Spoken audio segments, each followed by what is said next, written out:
Do, do, do. We are going live together. It's time for the live stream. Shalom, y'all. How are you guys all doing out there in TV land and YouTube land out there around the world? Just want to say shalom to all of you. And as we start today's show, we're going to have a great show. We're going to have a lot of fun. And in order to start today's show, I want to hear a hello, howdy, and how you doing from all over the world. I want every place on this planet to share the love of where you're from. Somebody's already giving me Musser, tell me I'm 1 hour late. Wrong. I want to start at this time. I'm not late. I'm exactly on time. Okay, and I want to hear where you're from. And please do me a favor, give me a little bit of loving from all over this planet, this great planet Earth of Hashem. Thank you. Shalom to Canada. All right, we're going to be talking about important things. They're going to touch on Canada as well. Let's hear from you wherever you are out there. I want to hear from you as we start off the show. Let's get warmed up and excited. I'm here for you today at Yishai Fleischer TV. We're going to have a lot of fun. We have very important guests, including folks that will help you buy property in the land of Israel. Heroes will be remembered and discussed. Awesome stuff. All right, we got Shaloms from Germany. Shalom. And Philly. Great. And Toronto. Awesome. Okay. And Amsterdam. Kisses or kissy face. Okay. And Modi'in in the land of Israel. Shalom. All right. We're starting to get cooking here with all the folks. We got Los Angeles and the Bay Area in California and Colorado Springs and all kinds of folks from all over the place. Oh, Eastern Kansas. Okay. So we got people from all over the world coming in right now. Fort Worth, Texas. Shalom. Okay. It's good to see you. Come on. I want to hear where you're from. Send me your blessing. Send me your energy, and we'll get the show started in just a minute. Bezrat Hashem. That's right. We want to hear from you wherever you are all over this good world. Bezrat Hashem. I want to thank, as we start the show, I want to thank our producer here, Yo. She's making sure it's all going smooth. Bezrat Hashem. Shalom to Iowa. And we're going to get in just a second. Shalom to Nigeria. Okay. It's good to hear from Africa and from London. And I think we got some Philippines and Stuttgart. And we got some Philippines folks. We got some Florida folks. Okay. We're here. We're hearing from people all over the world. I love it. I love this. Romania. Shalom to you. I love this. I love this amazing technology to be able to touch your life wherever you are. Baruch Haba, B'Shem Hashem. Absolutely. All right. Wonderful to see everybody. Shalom to New Zealand and to Norway and New Hampshire and all kinds of great places around the world. Okay, folks, let's get started with the topic of the show. America First is freaking out at me over this following tweet. Before we get to this tweet, let's first bring on the show hostess, co-hostess, show hostess with the mostest, Malkah Fleischer. Malkah Fleischer, shalom, and welcome to the show. Hey, Yishai, do you hear me? I hear you a little too loud, frankly. Oh, okay, I'll stop yelling. You're coming in just a little hot, and let me tune you down a little bit there. And how you doing, Malkah? Good? Everything's good? I'm great. Good to see you. Okay, I like your new set, Yishai. Yeah, it's my new set. And thanks so much for helping me with that. And it's a great job. And I think people are really enjoying it. If you like the background set, let me know. And it's fun. And Malkah, we got people coming in from Thailand. We got people coming in from all over the world. Awesome. Okay. That's so cool. I love meeting up with all the peeps from all around the world. And if you are tuning in now, you should know that it is 7 p.m. Israel time, and we are live on Yishai Fleischer TV. And you can view us on YouTube, on Instagram, on X, which I still want to call Twitter. I can't help myself. Don't do that. I'm not going to do that. Have you read, by the way, do you read the best thing on X is Elon Musk? He's like my favorite thing. He's like, it's the Elon Musk channel, obviously. And I just love watching that guy. He just gives me energy. You see, Malkah, look, it's really interesting, but I find myself a little bit sucked into the U.S. daytime TV drama soap opera that is Candace Owens. I read her stuff on X. Oh, phooey. And Tucker Carlson and all these people to see what is the forward face of conservatism in America towards Israel. I don't think these guys are former conservatives, but in any case, Malkah, I just want you to know that we got even blessings from Ireland. Okay, Irish eyes are smiling. And Shalom, Malkah, you are everything I want. Whoa, there's a lot of stuff going on here. I stand It's with so Israel nice to from see Ireland. everybody. God bless Israel. The Irish are standing strong with Israel. Yes. Don't believe the hype. Don't believe the hype. People are definitely with us. Okay, Malkah, let's get to this video. We have a video. Some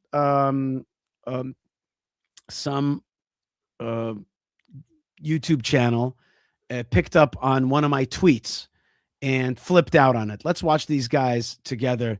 They call me some not nice names. They also use some words that we've beeped out or bleeped out. That's okay. They're F-bomb droppers. Here we have a family channel here, so we don't do that kind of stuff. But let's take a look at how they reacted to one of my tweets, which they quote, but then misunderstand. Let's get to it. Right after Mamdani was elected, there's one of these Zionist influencer maniacs here in New York. He has. That's a little conclusory language there. You know, just you're already telling everybody. Zionist, what do you call you? Zionist influencer maniacs. In New York. Right. Yeah. He says in New York. Read the bio, dude. Okay. Hold on. Check this out. The stuff that he said about you so far was fine. It was the New York thing that offended me. Right. Go ahead. Here we go. Yeah. Right after Mamdani was elected, there's one of these Zionist influencer maniacs here in New York. He has a podcast, Yishai Fleischer. Indeed, it was a great run, and you were a blessing to NYC. But wait, before we let this guy read my tweet, let's read it together. Okay. Let's read this tweet together. Go ahead. This was right after Mamdani was elected. Right. All right. Dear New York City Jews, not even Mamdani can destroy a great city like New York in one night, but the process has begun. Now, let's pause. The process of destruction is twofold: socialism, communism, which is the destruction of the economy, and anti-Israelism, anti-Judaism, and that is an undermining of what the real DNA of New York City is, which is Jewish. It has a strong Jewish part in its DNA. And so I'm saying that Mamdani is destructive for the city. Okay, fine. Right. And then I write, indeed, it was a great run for New York Jews, and you were a blessing to NYC. But Jews will feel less and less comfortable in the Big Apple.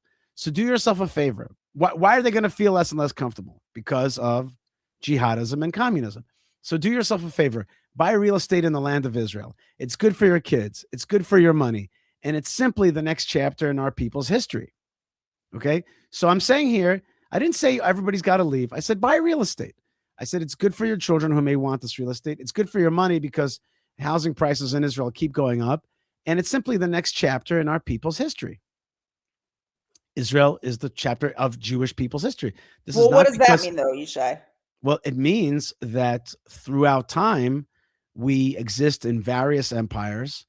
And now, after 2,000 years of exile, we're returning back to our land. And so it is the next chapter because Jerusalem is being built. And if New York is not going to house us anymore, maybe it's time to come back home to the land of Israel. Now, I am incorrectly named as a person living in New York, where indeed I'm living in the land of Israel. And I'm calling my brothers and sisters to come back home, especially now that there is a danger, economic and physical, to Jewish people. That's the reality. And then I write, let Mamdani be a messenger of a good but hard decision. Goodbye, New York. Shalom, Jerusalem. Okay. So I'm saying the Jewish people are coming back home. In this tweet, there was no hate of America because I didn't feel any hate of America. There was a realistic assessment that the situation is not good for Jews and that they should consider leaving, but certainly even if not leaving, then at least buying property in order to have a foothold in the next story of our people's history and in the ancestral homeland and in a safe place. All those are correct. Okay. So that's what I meant by this tweet. Now let's see how these guys read it. Okay. Here in New York, he has a podcast, Yishai Fleischer. Indeed, it was a great run, and you were a blessing to NYC. But Jews will feel less and less comfortable in the Big Apple. So do yourself a favor. Buy real estate in the land of Israel. It's good for your kids.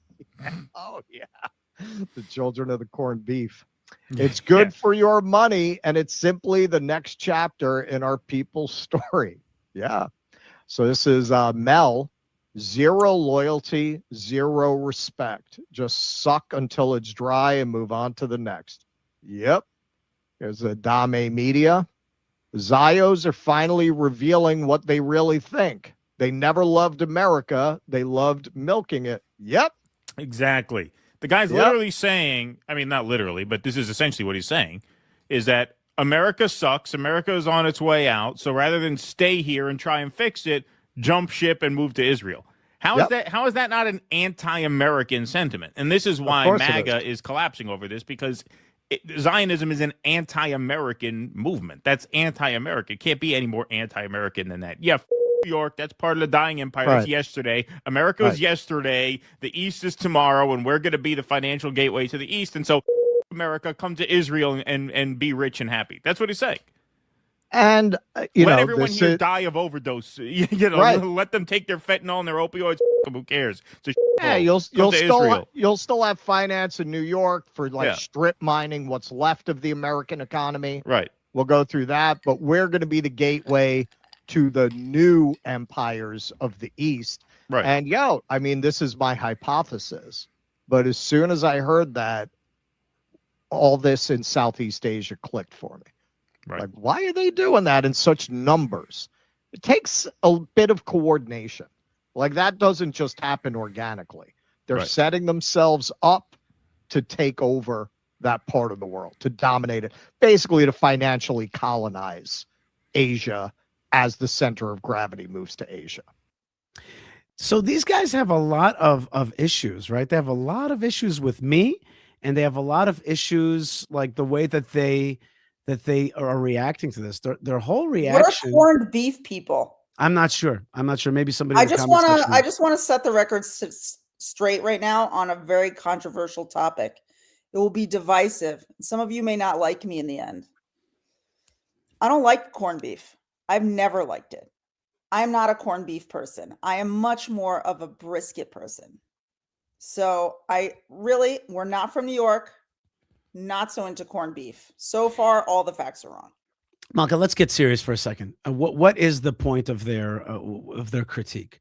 The point of their critique is to say that what I was saying was anti-Americanism.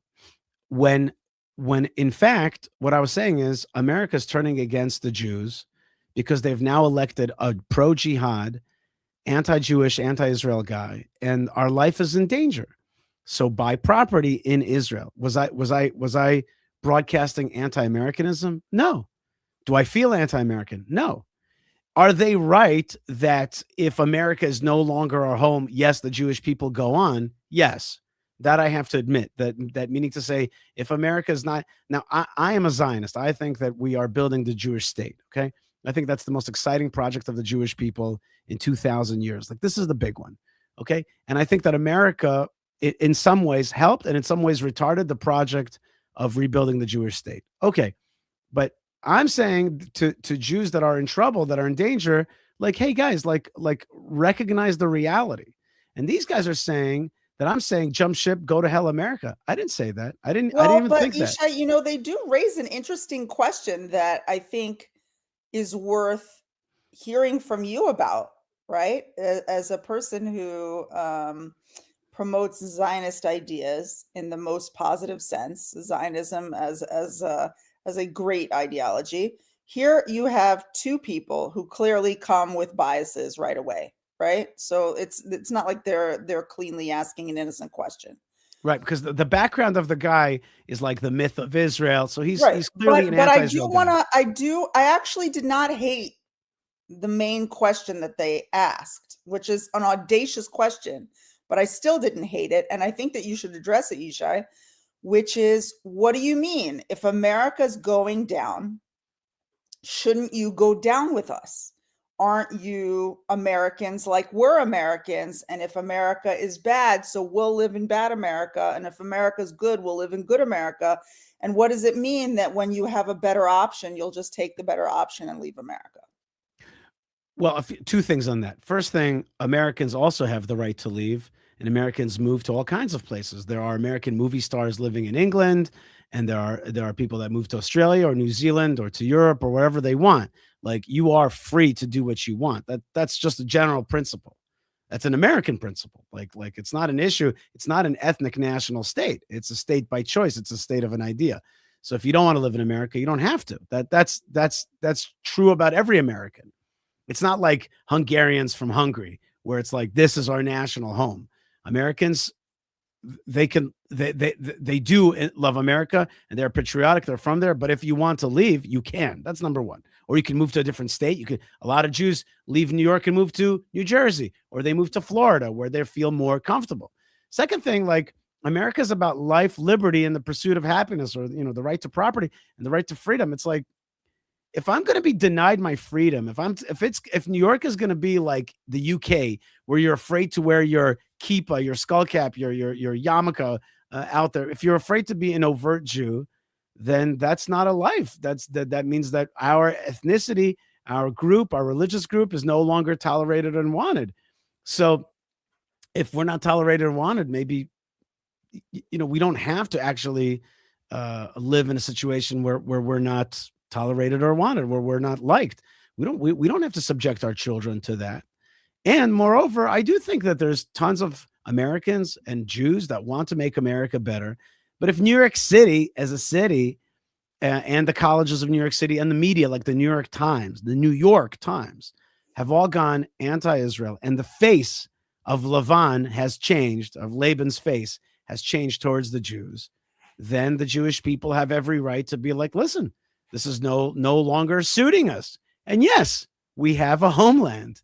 Let's not deny that. Yes, we have a homeland. That is true. We have a homeland, and that homeland calls to us. There's nothing wrong with having a homeland. Another thing is this idea of this dual loyalty. Like, this American demand of a single loyalty is in a sense a very American thing, and a bit of it's a kind of anachronism. America is a country of immigrants. You could still love your immigrant country. I'm reading Tip O'Neill's book. He loves Ireland. He loves Ireland. He's Irish, and he's so proud of being Irish. Okay, so he's American, but the bottom line is that a person's doesn't have to be in a jail sentence. If we can help, if anybody can help America, great. But if the city of New York, which is not a helpless city, it's a wealthy, strong city, and it's voting to vote a guy in who hates Jews, who basically doesn't want Zionism. That's a fact. I think that Jews have a right to go, but it's not anti-Americanism.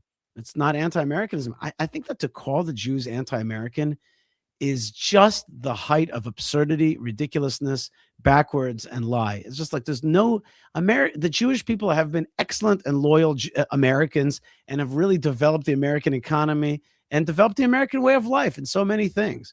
Like, right. One of the things I wanted to add to what you're saying is, like, what do you mean come to America, milk it dry, and then leave?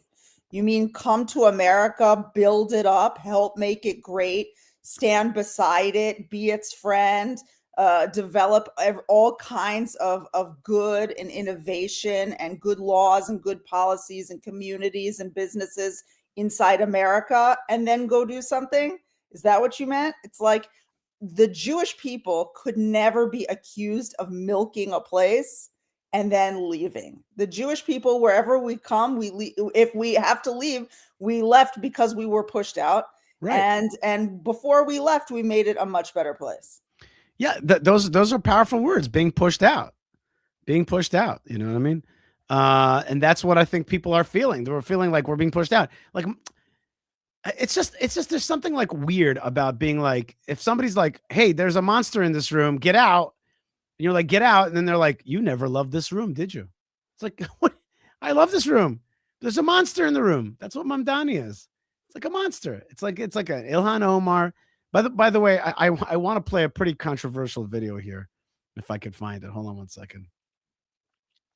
I want to play you a controversial. I want to suggest you guys check out the starred comments. Just incredible comments. Okay, I'm going to do it right now. Thank you very much to Yo. And just before I get to that, I just want to play you a pretty controversial video. I think a pretty controversial video for America. But check this out. This is President Donald J. Trump.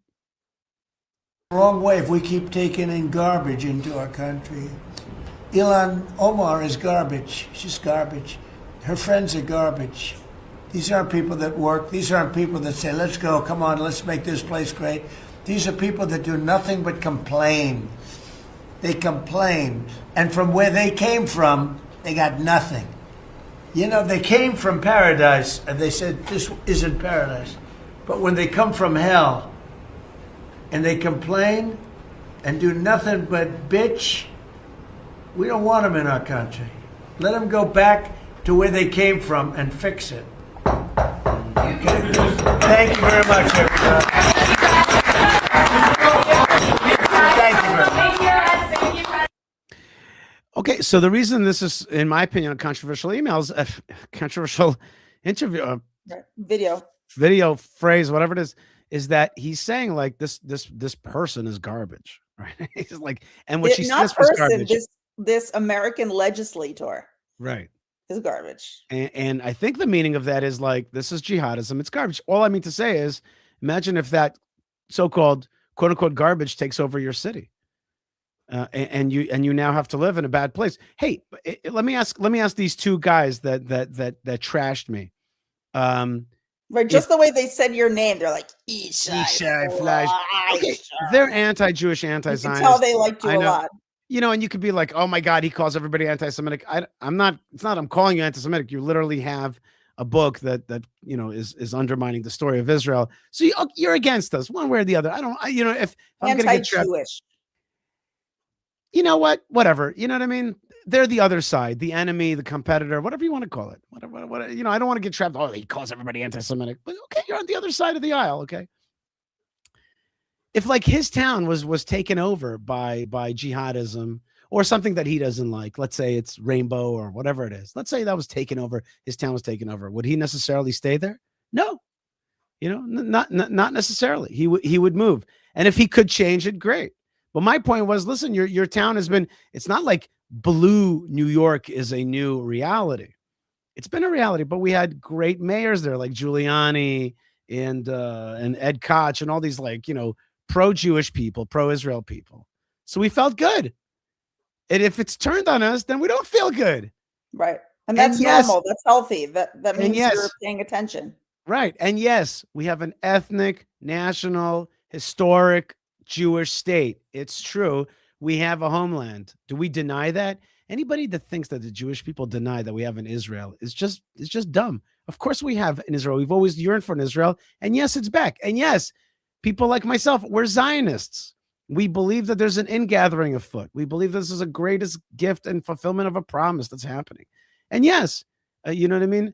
I for years have said, and you could bear witness, Malkah, that when anti-Semitism will come, then I'll start talking about needing to leave America because of anti-Semitism. But I won't talk anti-Semitism until then. Look at my career for the last 25 years. I've nary talked about anti-Semitism in America.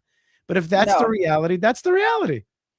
If that's the reality, then that's the reality. Right. In fact, you were often the person who, when other people said there was going to be anti-Semitism in America, you were like, no, there's not really going to be big anti-Semitism in America.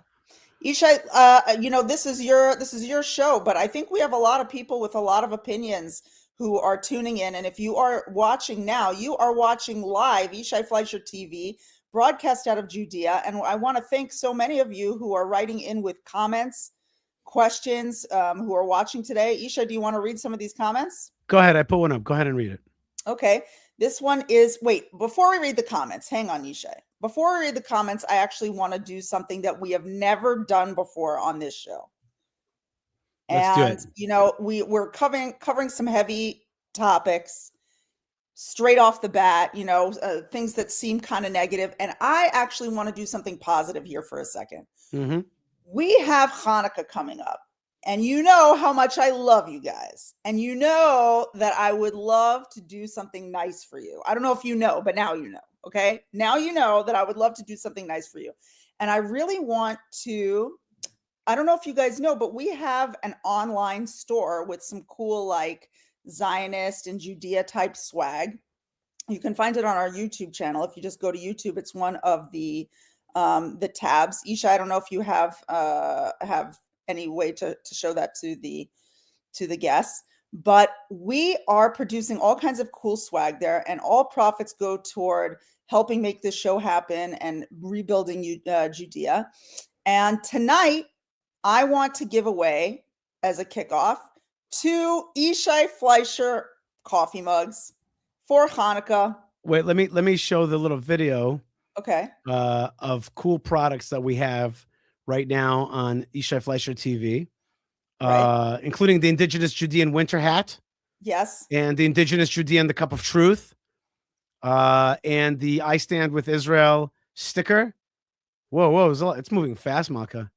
Whoa, the Yishai Fleischer mug. Come on. So this is what I want to give away. The Yishai's team player mug. I'm going to give away 2 of them. Here's what's going to happen. Okay. Okay. We are going to read comments, and we're going to discuss what we were just discussing, which is anti-Semitism in America, the future of New York City, what's going on with Mamdani, and this video that you were just showing. Okay. While that happens, in the comments, I want you guys to write Happy Hanukkah, Yishai and Malkah. Okay. Happy pre-Hanukkah, Yishai and Malkah. If you write in the comments, and this is not sponsored by YouTube, okay, and you don't need to pay anything in order to participate. This is just to have fun and to send out a little something to you, okay? You're going to write in the comments, Happy pre-Hanukkah, Yishai and Malkah.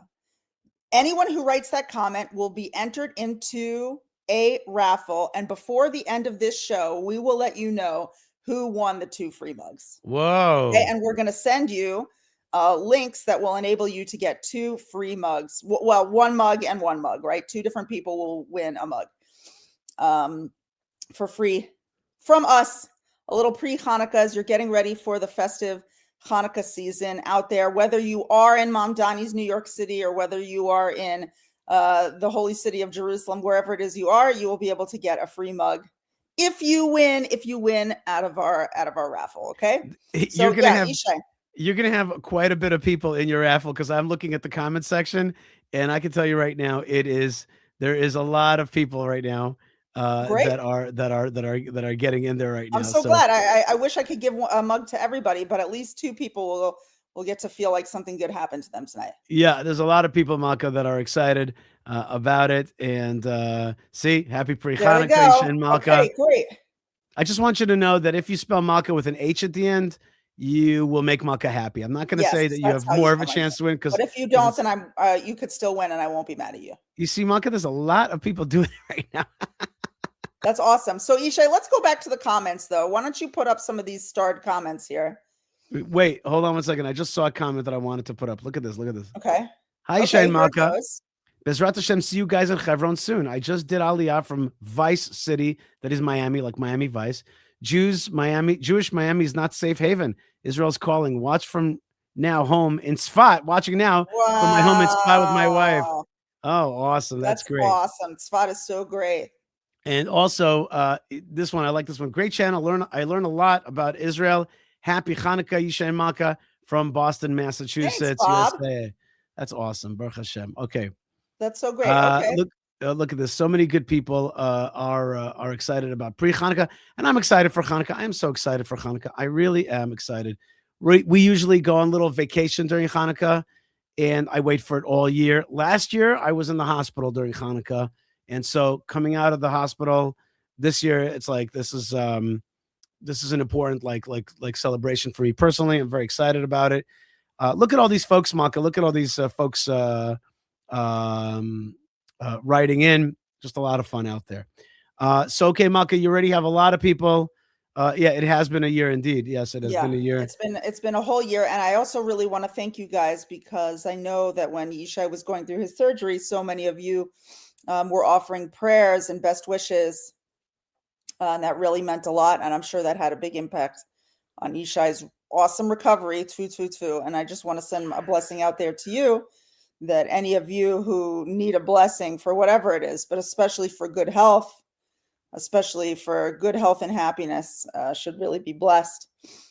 We send our blessings out here to you from Judea, that those they say that the blesser will be blessed, and that those who pray for others have their prayers answered first. So 1000%. thank you very much. And I also want to thank Corey Berg J9C for sending in a support through Thank you. Super Chat. And so please follow Corey's awesome lead of super chatting. Super chatting means that you're supporting the show and you get your comment read, and it really helps us a lot. And you believe. All right, that's awesome. Malkah, let's show one more video. Okay. Which is, I think, a very important one. And tell people one more time what they have to write, Malkah.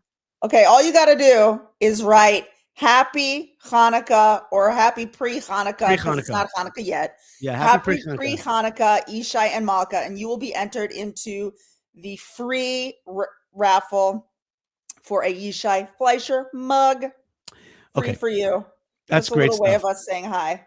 And you can check out our other cool stuff on our store, which you can see at YouTube, at our YouTube channel. Yo, you want to chime in on something? Was there something that you wanted to chime in on? Yeah, I just want to say to this person's comment, Jews that doesn't believe in peace through strength should not return to the land of Israel. And I just want to say, I was just there, and I think every Jew should return to the land of Israel, and we need everybody to come. Whatever your views are, it's really the great thing about Israel is that everybody is there together in a big kind of a stew pot of just exciting clashing of ideas and love and growing and babies and families. And you don't have to think a certain way. That's all I wanted to say. Very good. Okay. And by the way, speaking of not thinking a certain way, here is Big Boy 123 size says, I'm happy I'm a non-Zionist Jew. Good thing pride hasn't taken me away from Hashem like everybody else here. What does that even mean? It's mysterious. I don't understand what that means. It's mysterious, but I don't think feel like I've been taken away from Hashem. And I don't think that it's about pride. I don't know. That made no sense. Okay, next. No, but I just want to say, if you're a non-Zionist Jew, don't worry about it. I'm trying to convince you to love Israel, to see God's presence in Jerusalem, to help build up this land. If you're not into it, okay, don't be into it. Go do your thing, and God bless you. And with respect, I say, thank you for being on the channel. You also don't have to be annoyed by my Israel-centered and Zionist. And when I say Zionist, I don't mean secular Zionism. I mean the return to Judaism, return to God, return to Jerusalem. I mean a very deep connection to God in the land of Israel. But if you don't like it, you don't have to like it. That's the beauty of it. That's the beauty of this world. Wait, speaking of Zionists, here's the video I wanted to play for you. There was a huge tour right now of 1,000 pastors, non-Jewish Christian pastors, came to the land of Israel. It was headed up by Friends of Zion Museum. And the head of the Friends of Zion Museum is Mike Evans. And Mike Evans spoke in Samaria. And he spoke directly to Vice President Vance, who said that there's not going to be sovereignty for the Jewish people in Judea and Samaria. So here's Mike Evans. Here's what he has to say about that. Mr. Prime Minister, Vice President, that is not accurate. Wait a minute. Hold on. Here it is. Hold on. Here we go. Let's do that again. But you said something, Mr. Prime Minister, Vice President, that is not accurate. You said the policy of the Trump administration is that the West Bank will not be annexed by Israel. That will continue to be our policy. Mr. Vice President, we love you. We love you and we love America. But there's something you have to understand. The policy of the God who birthed America and the policy of the God who gave these people this land is in fact that Judea and Samaria is Bible land. It's Bible land. Nice. And reasons, Mr. Vice President, why it's Bible land.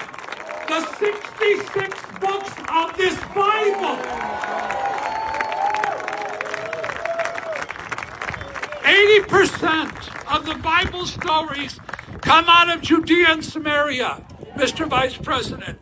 And here in Shiloh was the spot. This was the capital of Israel.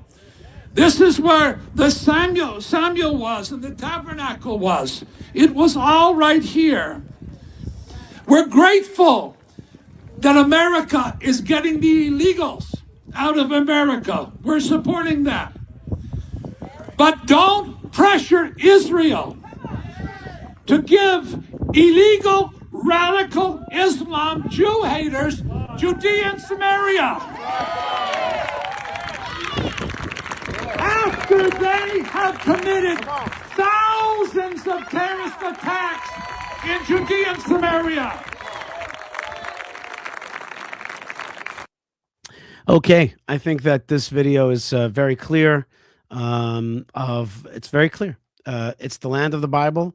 And my friend Zev said something to me which I thought was very true. He said it's not an issue of being pro-Israel.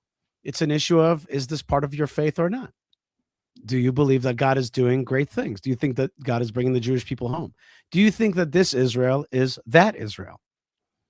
And I say the same thing to Orthodox Jews, to believing Jews who, have this non-Zionist attitude. I say to them, is this or is this not the ingathering? That is the question. Is this a fulfillment of the promise? That is the question. So it's not a question of, is Israel a great country?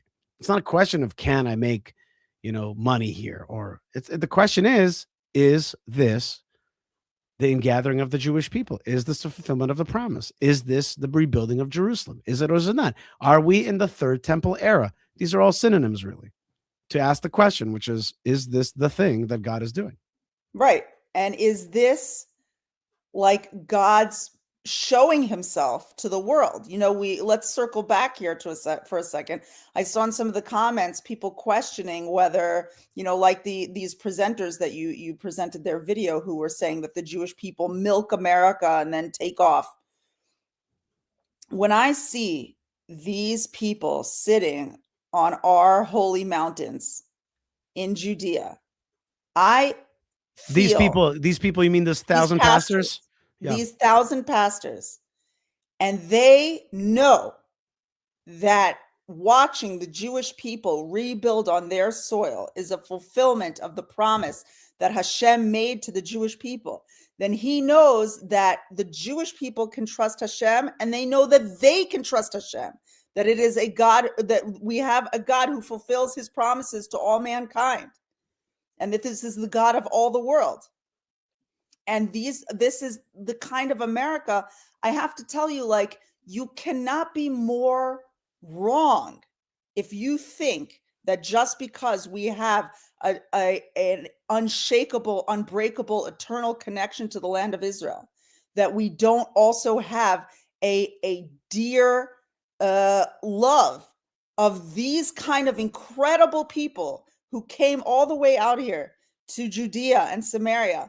These Americans who are trying to build a nation, their own nation, a nation which is not mentioned in the Bible, a nation of their own, created by man, trying to create their own nation, which is a nation of values and goodness and uprightness and God's values. You think that we don't stand behind that? You think that we don't want to promote that? You think that we don't wish for that? You think that we don't fight for that? We do all of those things. I personally think about that all the time.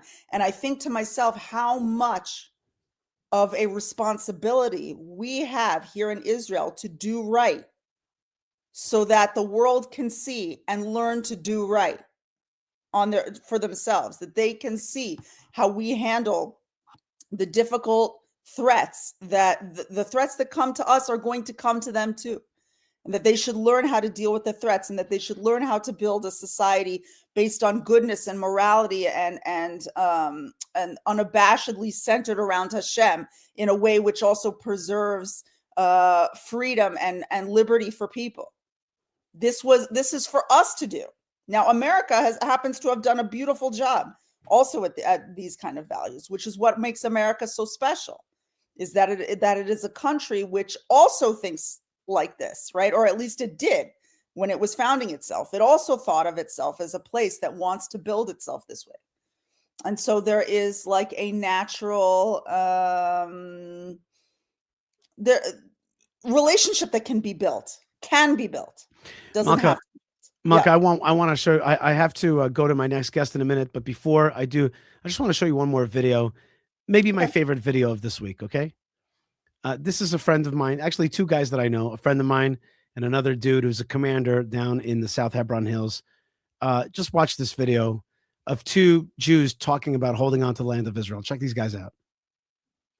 Today I want to introduce a good friend of mine, Shem Tov Lusky. Shem Tov Lusky and his family have a farm at Israel, a farm at Ancient Susia. Ancient Susia is a place that before 2,000 years, Jews have been living there. But now, the farm needs your help to support them. Please listen to Shem Tov. Hi everybody. All of our life is one big fight that we fight for Israel, for the Jews in Israel. But now the fight is got a little harder when the Arabs learn a new tactic how to hurt us through our law system. Now we need your help to support us so we can keep fighting this fight and we keep Israel free and safe for everybody. We're just a simple farmer. We don't want this fight, but we'll fight it to the end. Thank you very much. All my friends around the world, now we need your help. We need you to help us keep Israel in Jewish hands, because we need a safe place, a safe country for the Jewish people all around the world, because this is our home, this is our place. We don't ask you to come and fight with us shoulder to shoulder at the battlefield, but you can fight with us with your strong back. Please support us, friends. I love this video, Malkah. I just love these guys. Yeah, how come? Because I think that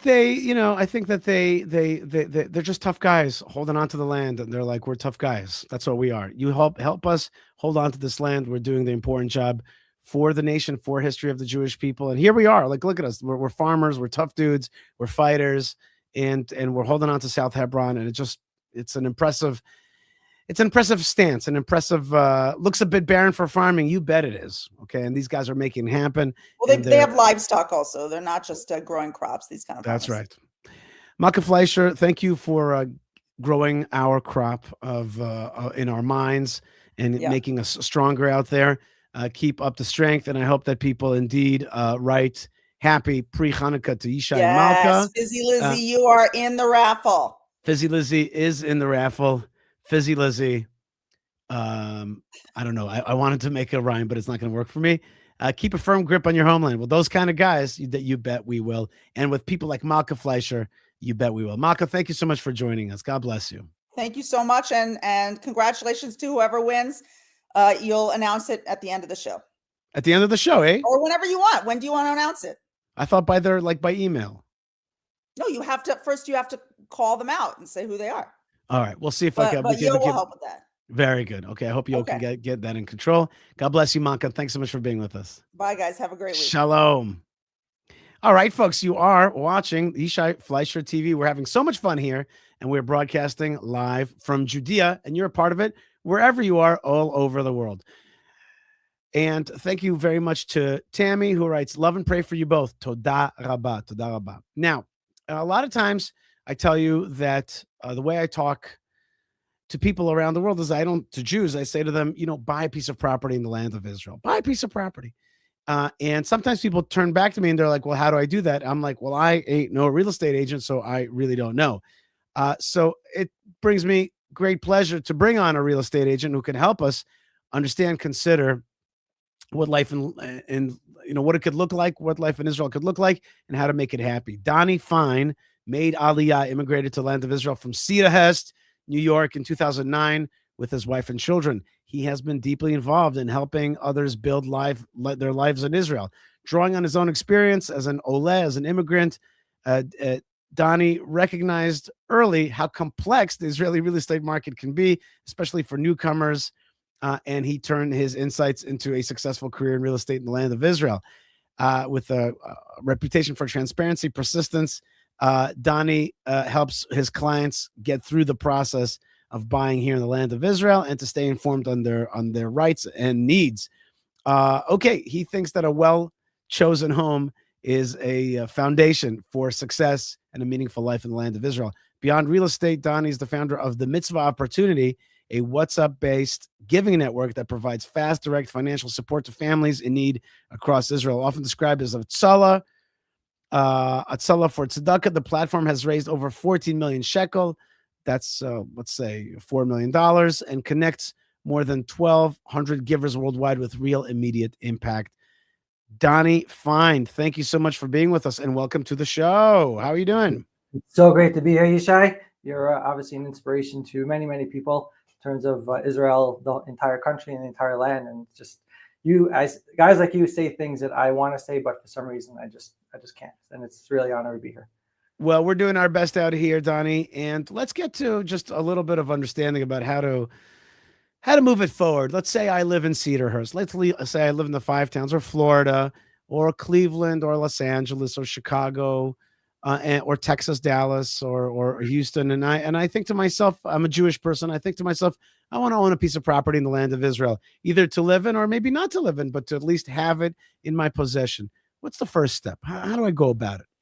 So the first step is, you want to say to yourself, am I going to make Aliyah or not? What's my purpose? Why do I want to even consider buying a piece of land? If you're looking to move to Israel, then your first question from those states would be call Nefesh B'Nefesh. And try to Nefesh B'Nefesh is an organization dedicated to helping people immigrate to the land of Israel, right? Right. So they're doing a great job. And so that'll be the first step. You want to try to nail down a community. But really, you want to talk to people in Israel who have done it, who have been through it. I made Aliyah 16 years ago, 2009, with my wife and 4 kids. And, we've been through lots of challenges. And you want to reach out to people who have been through the process, like me and thousands of others that have done it as well. Okay, so I like what you talked about. Think about the community that you like. And there are communities. Do you usually recommend to Anglo people to go to places where Anglos, English speakers, that is, are welcome? By the way, just parenthetically, Israelis used to call English speakers Anglo-Saxons. And Right. I used to make such a ruckus about that, such a fight, because a Saxon is not a language. A Saxon is an ethnicity. Okay. That's like calling American Jews Sioux or Comanche or something like that. It's like, it's like being like, you're an American Comanche Jew. Like, no, we're not Anglo-Saxons. We're Anglophones, as they would say in Canada. Okay. We're English speakers. We might have an American or Canadian or Australian or British, citizenship. We're certainly not Saxons. Okay. The simple terms to use is Anglo or English speaker. Okay. Do you recommend that people land in English speaking type zones as they consider coming to the land of Israel? So I actually do. Look, making Aliyah I'll never say it's easy. I do believe there is a place for everybody here. But when you first get here, you want to have as smooth of a landing as possible, especially if you have kids. You want your kids to be in a place where they can just acclimate pretty quickly, and they'll pick up the language. For example, I live in Ramat Beit Shemesh, and my oldest son was 9. After a year, he was already speaking Hebrew fluently. And as all my kids got older, they pretty quickly spoke in Hebrew fluently, and to this day they're just growing and getting better. That's actually great news, because I've heard reports that people sometimes have a hard time mastering the Hebrew language when they live in an Anglo community, an English-speaking community, which is understandable. There was it's a challenge to matriculate, and I think that one of the greatest challenges to Hebrew is the fact that today you can watch a lot of internet in English. So Right. it's great that your kids were able to do that. But I don't want to get too stuck right now on language, because that's a separate big issue. And I actually think it's one of the most important issues. I think language is a huge issue. For sure.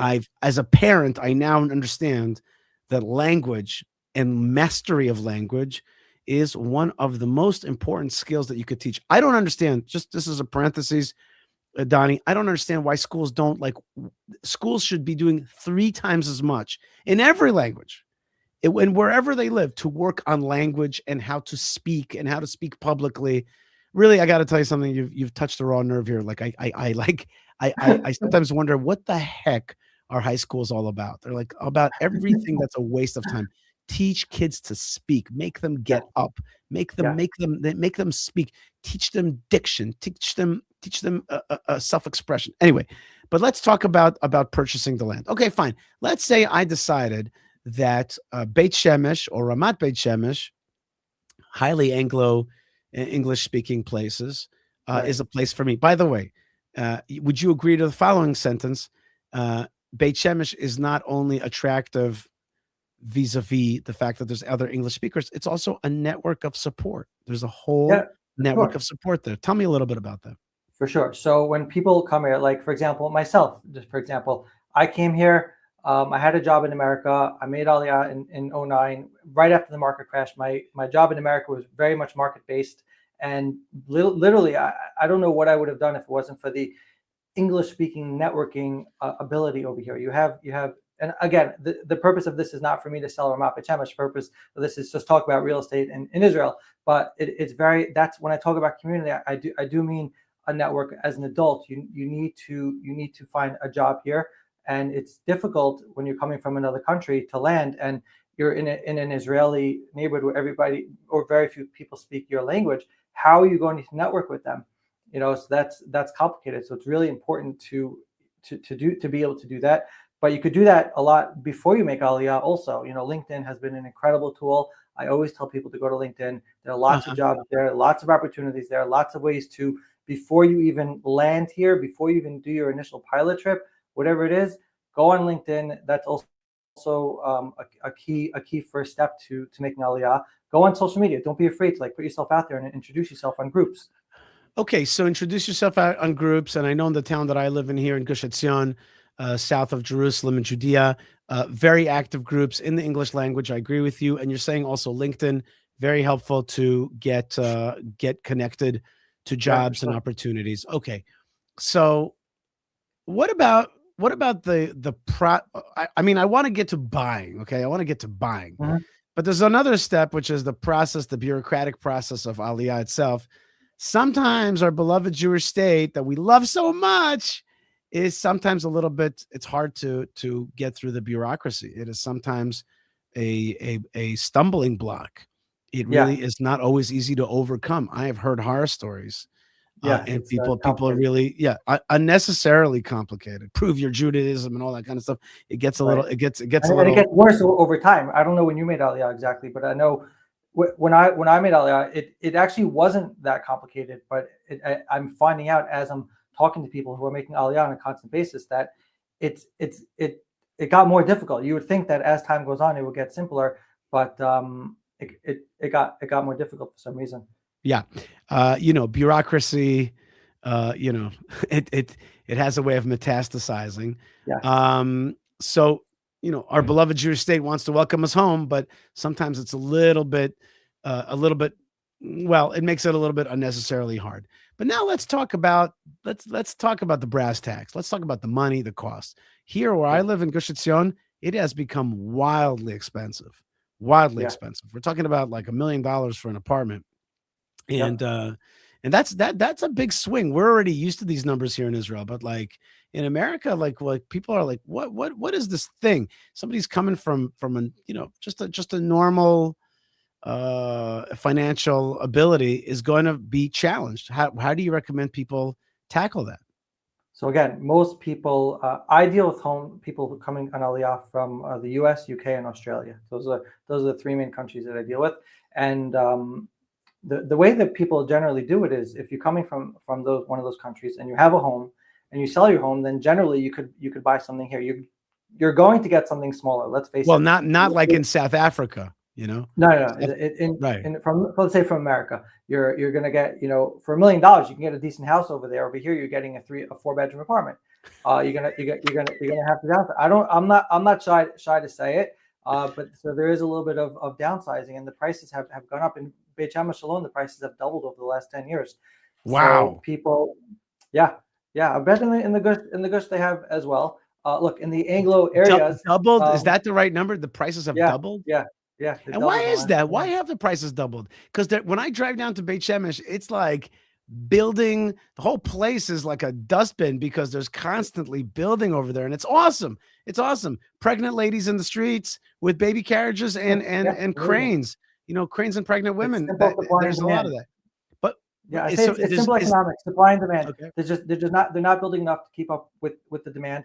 And then also for the larger homes, families are coming. They need 4 bedrooms, they need 5 bedrooms, they need a house with multiple floors. The country, I'm sorry to say, is not building enough of that. They're sticking to apartments. So that makes the houses, the cottages they call it, attached houses or townhouses over here, that increases the value of that. It's simple supply and demand. What can we do to kick our beloved country's tush and get going and Oh, build man. for the needs? Let me ask I you would this. love to get in front Yeah. of the right person. Today's show is titled America First, quote unquote, is freaking out at me over this tweet. They were very upset at one of my tweets where I said very, very respectfully, Mamdani is a sea change, buy property here in the land of Israel. It's an opportunity. It's the time. Halavai. Have you seen any uptick Yeah. in interest since Yeah. this kind of change that we feel in America? So people always say to me, is the real estate market in Israel crazy? I get that question like multiple times a week. And you have to understand, I came into the real estate world at the beginning of Corona. I was doing something else in real estate in Israel beforehand. So right when Corona hit, a couple of friends were calling me, Donnie, can you help me find a home in Israel? And at first I was like, I just referred them to another realtor. By the third one, I said to my wife, I think Hashem is sending me a message. I'm going to become a realtor. And I did. I took the test. It was extremely difficult. Like everything else. It was difficult, but you do it. You did it. I did it. Baruch Hashem. And then and it became difficult. And then so during Corona, people were coming here like crazy. They were buying like crazy. And then what happened right after Corona? We had the wars, October 7th. So people came here again. But the way I look at it, it's all messages from Hashem. Like there's people like just hello. Hashem is like knocking on the door, see the writing on the wall. You got to come to Israel. So now Mamdani is like another push. But it's for me personally, all I know is crazy because I only started in this at the beginning of Corona. To me, This is actually normal and it's exciting. I literally feel like I won the lottery every day by being able to help people buy property in Israel. Well, and do they feel that way? You know, when you meet people that have done it, and here you meet them all the time, people are very thankful. They're very thankful that they've been able to get through the process. Yeah, they're very thankful that they made it in. You know, and there's always. By the way, Donnie, what is your website or a way people can reach you? EliteIsraelRealty.com. Elite. I'm writing this. Israel. ELITE. IsraelRealty.com. It has all my contact information there. Wait, I'm putting this up right now. Tell me if I did this right. Did I do this right? ELITE Israel reality. You are reality. Oh no! Hold on. You're close. Oh my gosh! 1 second. Or they can just go on LinkedIn. Find me on LinkedIn. I'm pretty active on LinkedIn. Wait. No, but I want to put it up. How do we spell it? ELITE Israel. Yeah. ISRAEL. Realty. REALTY. .com. Right, there it is. Okay, here we go. It's easy to get confused during a live show, friends. Okay, there it is. Okay, Realty. That's right. Realty. Keeping it is Realty. I just want to point out something about my website. Me and my partner, Rob Ernst, who lives 5 doors down from me, we talk about this a lot. We don't really focus much on our website. Real estate here changes so quickly that we're more on WhatsApp. We update our WhatsApp catalog more than our website. I understand. So if somebody goes to our website, they don't see what they're looking for, just reach out to us personally. Very good. Okay, absolutely. Excellent. Very good. Very, very cool way to connect. And we here in Israel, you may not know this, we're like WhatsApp. WhatsApp is like our way to communicate.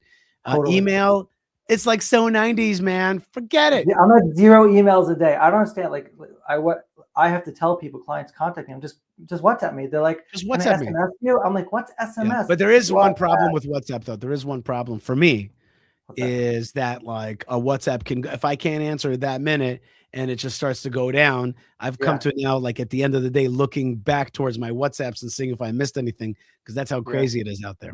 So I have a science. I mark it unread. I mark it unread, and then I have to go back to it. My unread folder is like my unread email. Wait. folder. I'm I'm teaching you something over here. I'll take it, bro. I will be happy to take lessons from you about that. Let me see this.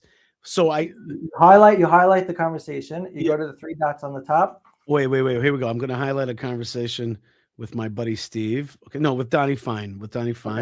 Okay, and then what? Three dots on the top, and you'll go mark as unread. Mark as unread. And then what happens? It just goes up, or what? And then later on, if you go down at the top, it says all unread and favorites. Just go to your unread messages, and you'll see all the messages that you have to get back to people. Mm-hmm. Okay, I have to look at that later on with you because I don't think I have. You're an iPhone guy, right? No, we'll do it afterwards. Lessons in WhatsApp with Donnie Fine. Thank you very much for helping us get to the land of Israel. Oh, and Motorhead 250 asks, what about Dimona? He wants to move to the south of Israel. He wants to move to, next to Beersheba area. Right, Ramat. So the way I've set up my company is that I learned very early on, I can't service the entire country, but like you said in the intro, we really built our company on transparency, honesty, and I forgot the third one that you said, but we value communication, and we just, I'm just being honest, and honesty, integrity. So what I've done was I realized there's a lot of, unfortunately in Israel, real estate agents have a bad rep. So I've kind of scoured the country and found what I call the Donnie and Robs of other communities. So I always tell people, if you need information on a community, everybody can contact me. If I can't help you, I know somebody honest and trustworthy that can, and I'll sign my name to that. Very good. Very beautiful. Donnie Fine, thank you so much for being with us, and keep up my pleasure. That's right. And it's an honor to have you on the show. I met you in Hebron, and now you're out there promoting Aliyah and purchasing property in the land of Israel, which is the greatest gift there could be. That's the greatest gift. That and serving the Lord fully, properly, living in the land of Israel, purchasing you go to sleep at night knowing that you own a piece of property in the land of Israel. You did something in this world. I'll tell you, listen, in this week's Parsha, what's the first thing Yaakov did? When he came back to Eretz Yisrael, he bought a piece of land. There you go. Exactly we want to be like our forefathers. Jacob bought a piece of land, which would end up being the tomb of Joseph. Donnie Fine, thank you so much. God bless you. Thank you so much for being here. Chag Sameach. And happy Hanukkah. That's right. All right, folks. So we're moving quickly ahead here. We did that tweet from the America First people who were so angry at me for wanting to defend ourselves against the Mamdani reality. And now we talked about purchasing land in the land of Israel. And now it's time to get to a little bit of both Torah and the recognition of heroes. And one such hero was Rabbi J. Marcus. And we're going to talk about the life of Rabbi J. Marcus. He recently passed away. And frankly, his works touched my life. And I kind of didn't really know it. And you know what? I'm always amazed when I learn about a hero that did something that touched my life, but I didn't know it, because I'm like, wow, maybe I'm going to touch somebody else's life and not even know it. And I'll pay it forward. And like just the other day, I was talking with somebody and he's like, my friend, we were in Hebron, and he's like, there's a builder guy that I know also. And he goes, you see that water pipe? I was the first to lay a water pipe down for the tomb of the patriarchs and matriarchs at Hebron. And this is a guy I know, but little did I know that he actually put a water pipe that I use the water of every single day. I'm like, you're a hero. I didn't even know it. One such hero is Rabbi Judah Mischel, who is the executive director of Camp HASC, which is an amazing special needs camp, which I had a privilege and eye-opening experience of being at. Truthfully, eye-opening experience. And he is also the founder of Tzama Nafshi and the author of the Baderech series. He writes at the OU Torah Tidbits every week. He's an amazing teacher and shifter of Jewish consciousness. And he does so much that it's hard to even put it into frame. But we're going to talk about somebody else which has affected his life as well. Rabbi Judah Mischel, shalom and welcome. What is going on, Yishai? How are you? I'm great, and I had the great privilege of being with you this morning in Judea at a Brit Milah, at a circumcision ceremony. Which now that I'm an older person, I take very seriously.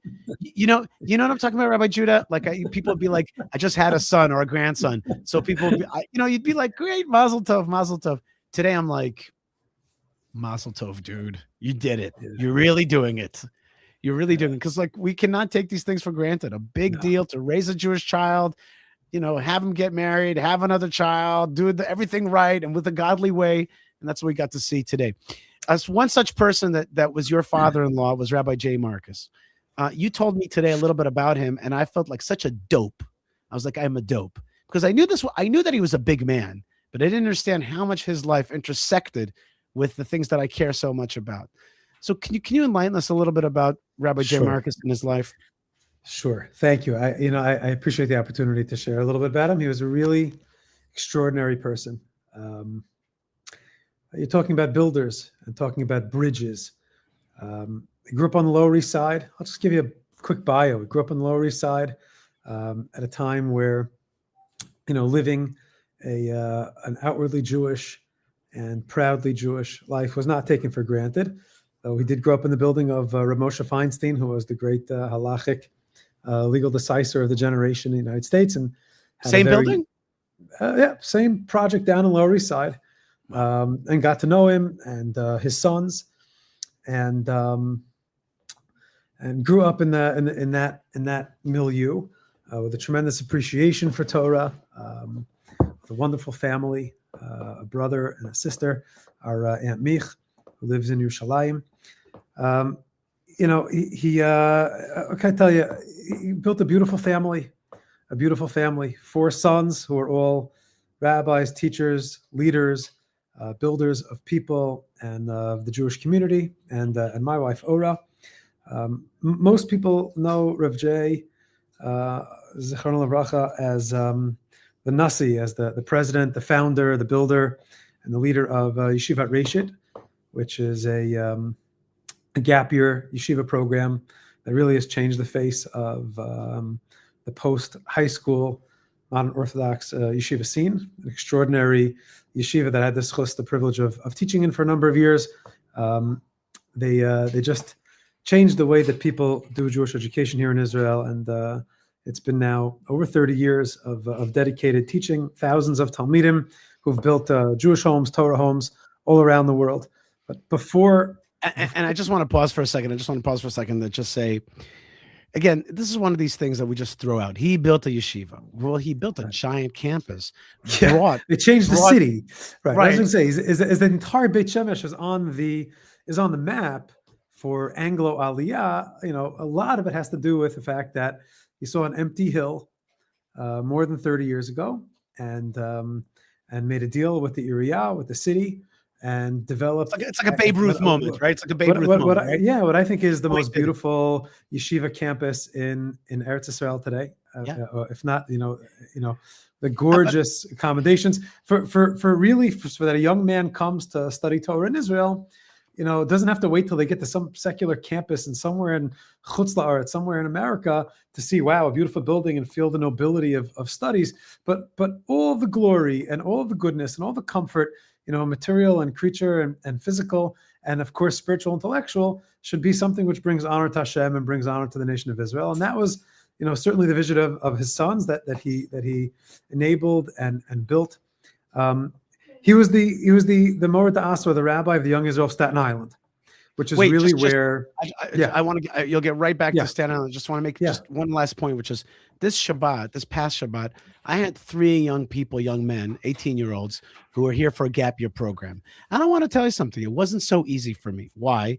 Because I'm not a guy who has an easy time teaching, and I think I'm a kind of teacher, but I don't have an easy time teaching from the beginning. I'm not a 101 teacher. I'm like I could teach on a postgraduate level, and I love people who know a lot, and the more they know, the happier I am to add to that. But to have the patience, the wherewithal to help build a young man or young woman, and to grow them and to take responsibility and to be somebody who's a contributor. And one of our mutual friends and mutual teachers, Rabbi Simcha Hachbaum, I saw him today. He was in my office today. Was a congregant and student of my father-in-law's. for most of his life since he's in elementary school, and has been a Rebbe at Reshit for 30 years, since the beginning. Wow. And he mourned my father-in-law both as on a personal level and a professional level. What's unique about my wife's father was as a dynamic, charismatic, powerful, dreaming, visionary, and budding Talmud Chacham, who really, had the confidence of great people behind him. I mentioned Rav Moshe Feinstein, who was also a student of both Rav Aaron Soloveitchik and Rav Joseph Soloveitchik at Yeshiva University. In fact, he used to drive both of them and relay messages between the two sages who were in different, social and different communities, but he would kind of be a bridge between them. When he was he and my mother-in-law, became the Rav and Rebbitzin of this small fledgling Orthodox community in Staten Island. There were a couple dozen families. He was 23 years old, became the shul rabbi, and built this community from a couple dozen families to being the largest young Israel in the United States. There were over 800 families at the time that he moved to Israel. What's unique about his legacy in the rabbinate in the United States, and I think that this is something meaningful to share with you and with everyone who's listening at home, is that as much as he was building the infrastructure of a diaspora community, that means schools, girls' schools, elementary schools, mikveh, eruv, beautiful new sanctuary, expanded the synagogue, expanded the community. I mean, literally built a huge Torah community in Staten Island and enabled and facilitated so much Torah growth all around the world, all around that community. It was really his heart and mind and thoughts and efforts were focused on building Eretz Yisrael at the same time. And what's unique about it, you'd walk into the Young Israel. I remember the first time I walked in as I was dating my wife. I walked into this it's big sanctuary. Walked into this big shul. You walk into the lobby, and there's a huge wall, ceiling to floor, wall to wall mural of Baruch Nachshon's artwork of Hebron and of the holy sites in Israel that the nations of the world will one day claim that we've stolen, but are rightfully ours, that were acquired from the Torah with a biblical covenant. And that was like the first thing you see when you walk into the shul. And you're like, okay, the story is not about this humongous sanctuary that they're building here in Staten Island. And then on the wall around the entire lobby was an honor scroll, a scroll of honor. Looked like a Sefer Torah, like a Torah scroll behind glass with calligraphy of the name of every individual from the synagogue that made Aliyah. That was like the central fixture of the shul. So you're building a big, beautiful. By the way, our theme today is all about like America First is freaking out. So it's like you're building a giant synagogue in Staten Island. You're attracting all these people, and yet you're saying at the very same time, I celebrate those who have left, who have gone to the land of Israel, and aspire that our congregation lives with the values of Torah, Shabbat, Kashrut, the study of Torah, a serious environment of tefillah, chesed, communal service, Russian Jewry, activism. My father-in-law was in Albany, a couple times a month, giving classes to the Congress, to the assemblymen, and to the Jewish constituency there. The whole ecosystem in Albany, and then going down to Washington through his Genesis Foundation.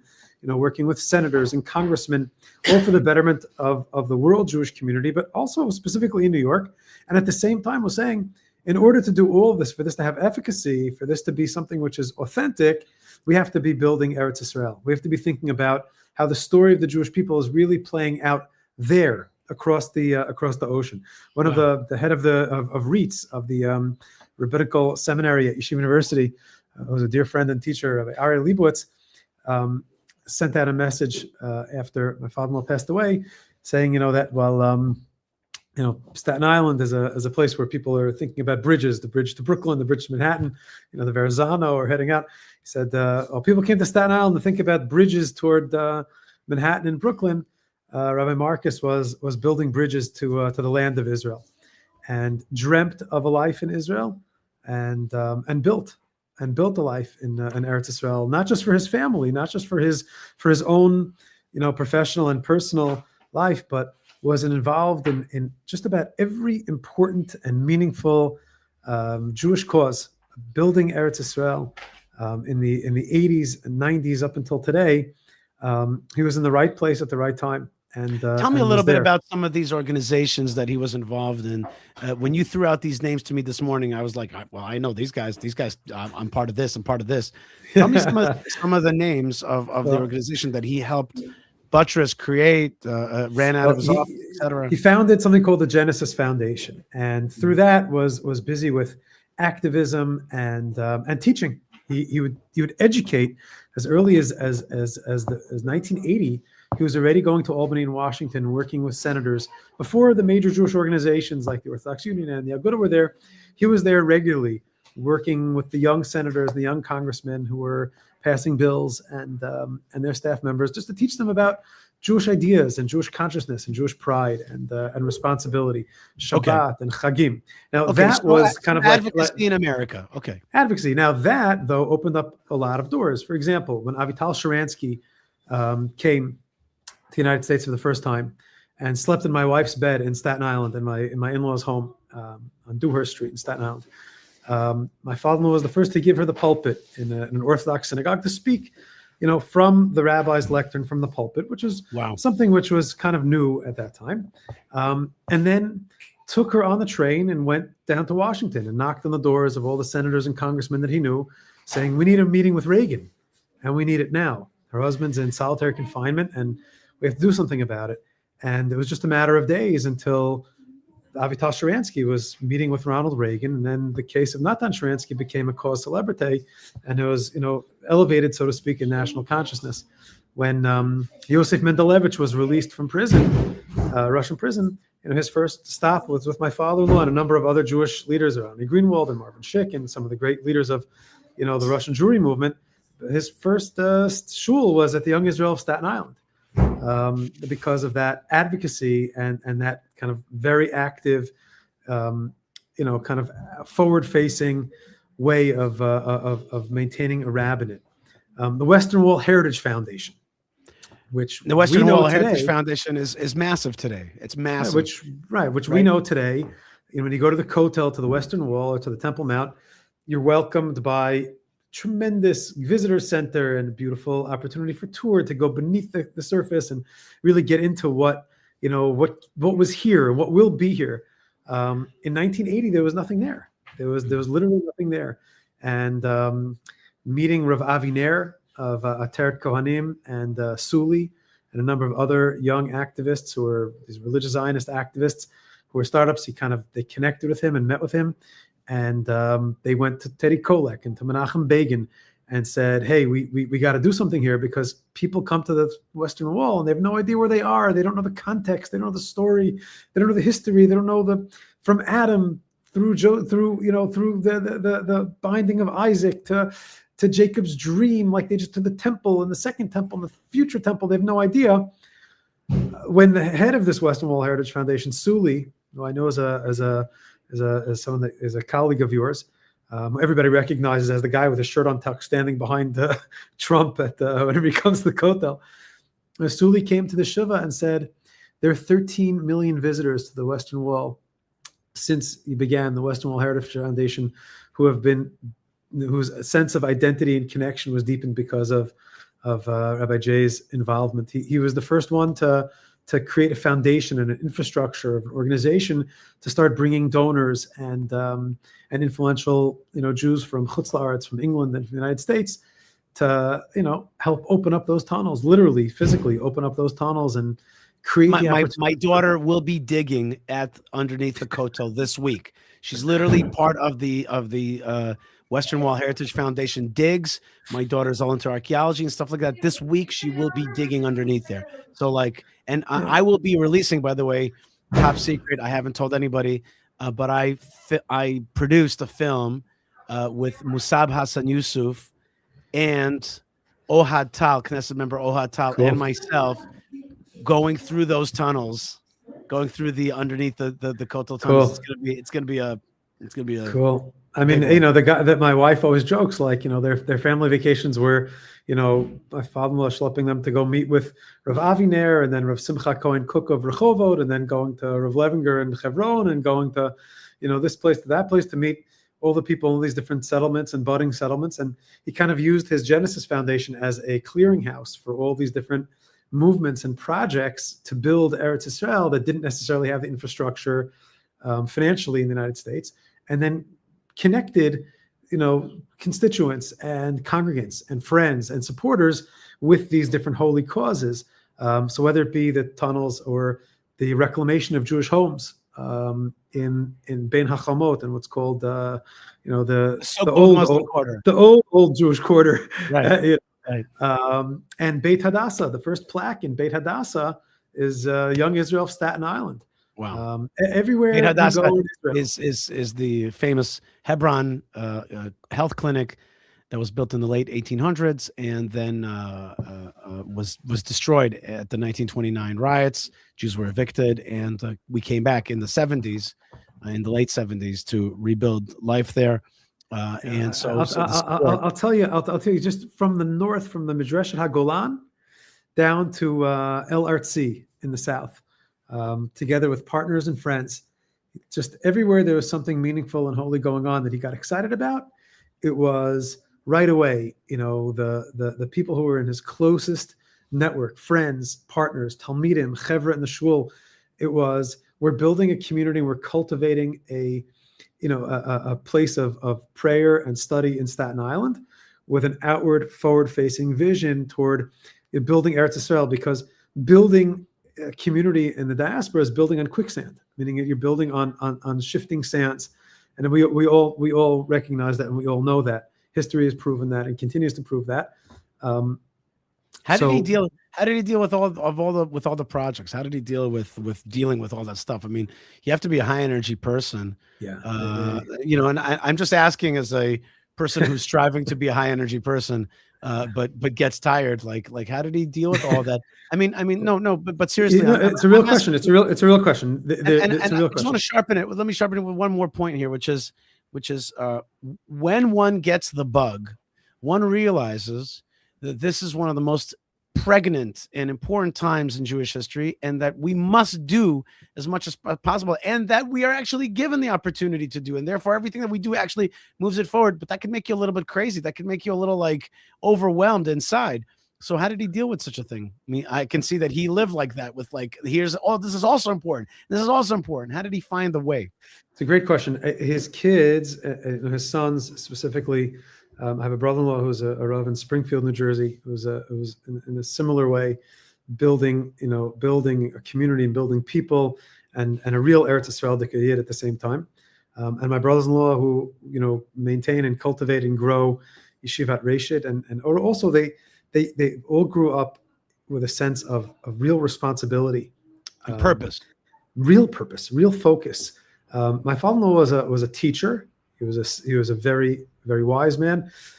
He also had a force of personality that demanded respect. He was a person who stuck to his guns, kept his values. His word was bond, and he didn't mess with him.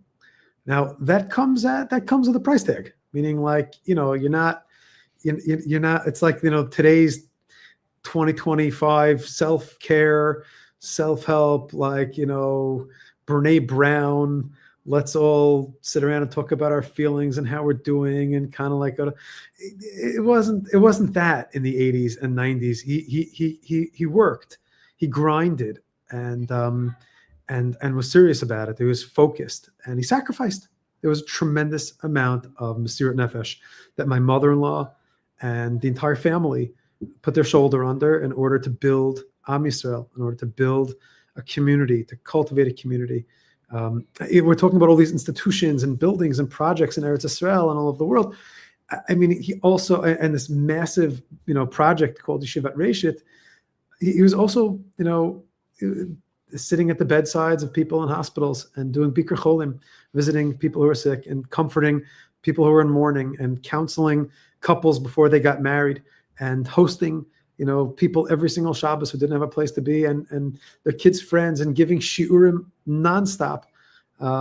He was a person who was incredibly driven, incredibly talented, and used all of his kochot to serve Am Yisrael and Hashem. And it's a tremendous loss for Am Yisrael, a tremendous loss for our family, but a tremendous mechayev. It obligates us to think about what we're going to do and how we're going to do more and deeper, to teach Torah and to build Torah and to build Am Yisrael and to do good for others. I feel a little bit dumb that I wasn't at the Shiva. Okay.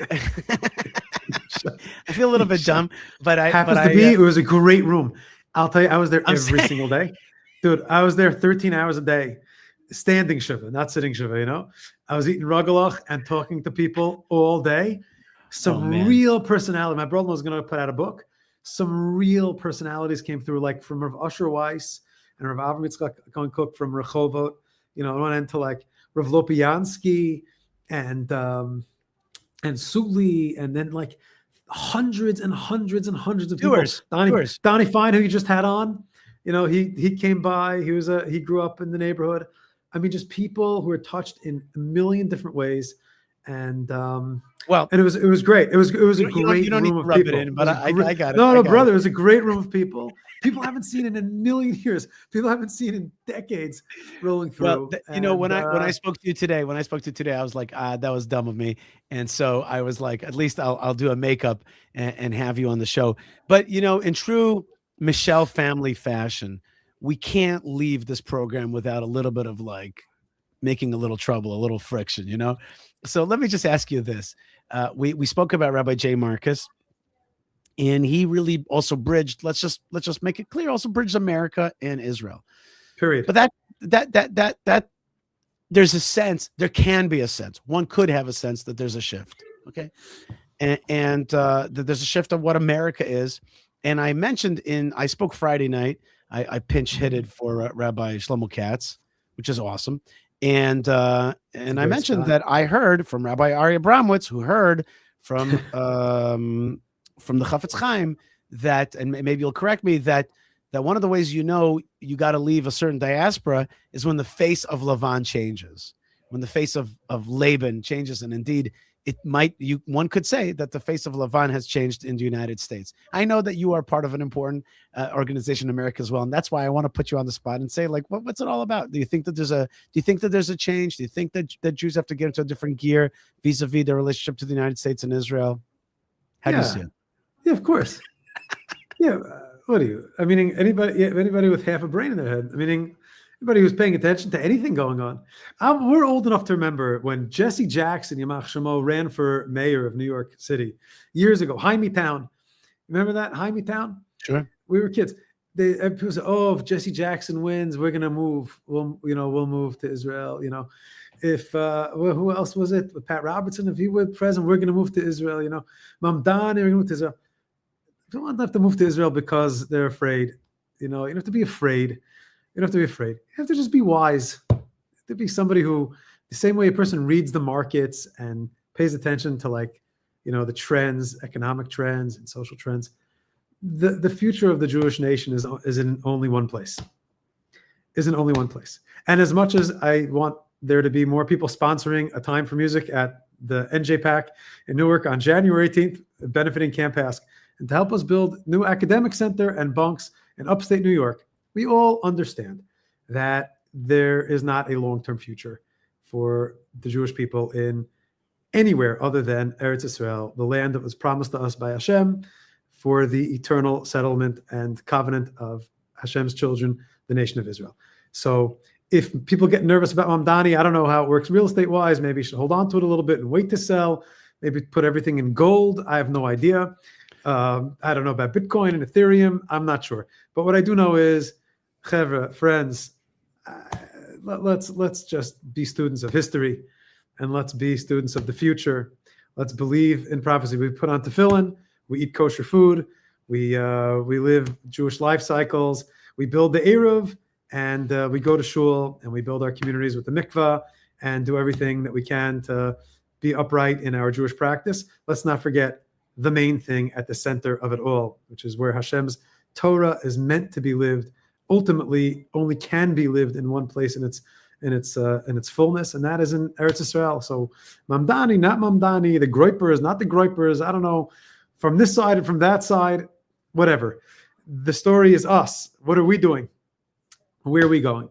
And I would suggest that a person could be strengthening their community and strengthening Torah and their identity, and strengthening the ethics and the moral fiber of their communities, like my wife's family did in Staten Island for so long, while keeping their eye on the prize and being a little bit wise toward the future trend of the nation of Israel here in its land. And for us and for all the good people of the world who believe in God's promise, we're waiting for you here. Amen. And I guess your tagline, which you've used so adroitly, is Baderech. We're in the path. We are in process, baby. We absolutely are. Rabbi Judah Mischel is the executive director of Camp HASC. It's the Hebrew Academy for Special Children. It's an amazing institution. Really is. I got to tell you, I learned a lot. And we had a great time there. We had a great time together. I learned a lot about prayer. I don't want to go more than that. I learned a lot about prayer inside. And if I would spend a few more weeks there, really, if I spent like a week there, I would be in a different place in my prayer. Like I would be in a different place. Like the prayer that happens there is special. That is really and listen, if anybody's in the States, if anybody's be around the New York area, January 18th, a time for music, Chevra. It's a great gathering of light and positivity. Go ahead, plug it. Go ahead, give us a plug about it. Time for music. The annual Camp HASC concert. It's a beautiful gathering in support of Camp HASC. It's a soul glow. It's an evening of sanctification of God's name, of charity, of real class and great music and a great cause. And it's not in Israel, but as one of the sages of Jerusalem once said, we always face toward Yerushalayim when we pray. If you're not sure which way Yerushalayim is and you're in upstate New York, you know that Camp HASC is like in that direction toward the Holy Land, because there's just a lot of goodness that's generating there. And I hope that it's, as they say, like the last stop on the way home for all of us. So Rabbi J. Marcus was a last stop for a lot of people on the way to the Holy Land. He helped a lot of people with that consciousness. He built Staten Island. He built Beit Shemesh. He helped build many things, including Jerusalem. And his memory was honored by your retelling. You're the son-in-law, Rabbi Judah Mischel, of the late great Rabbi J. Marcus. Thank you very much. Thank you for the opportunity. Thank you for the opportunity. Much love. Kol hakavod. Toda rabba, Rabbi Judah Mischel. Thank you so much for being with us. That was awesome. Very special. And we got to talk about special people. I forgot to say the reason we talk about special people is because they're meant to inspire us to be even more heroic. I know when I heard about Rabbi J. Marcus, I was like, oh my gosh, that's like a role model. That's like where I want to be. That's the kind of person that I want to be. I want to be, I want to be remembered like that. I want to be that person who gets that kind of stuff done. And that's why Rabbi Judah joined us to discuss that. All right, folks, we got more Jewish heroes to talk about today. Before we go on, I just want to remind you that there's many ways to be part of the show. And to strengthen our efforts to go big and go home. That's right. First thing is you can go to buymeacoffee.com/Yishai to support our efforts here, and also fightforisrael.org, fightforisrael.org, to help us with beautification projects, buying tractors for farmers, all the cool stuff we do. And of course, check out our cute store that we have on Yishai Fleischer TV at YouTube.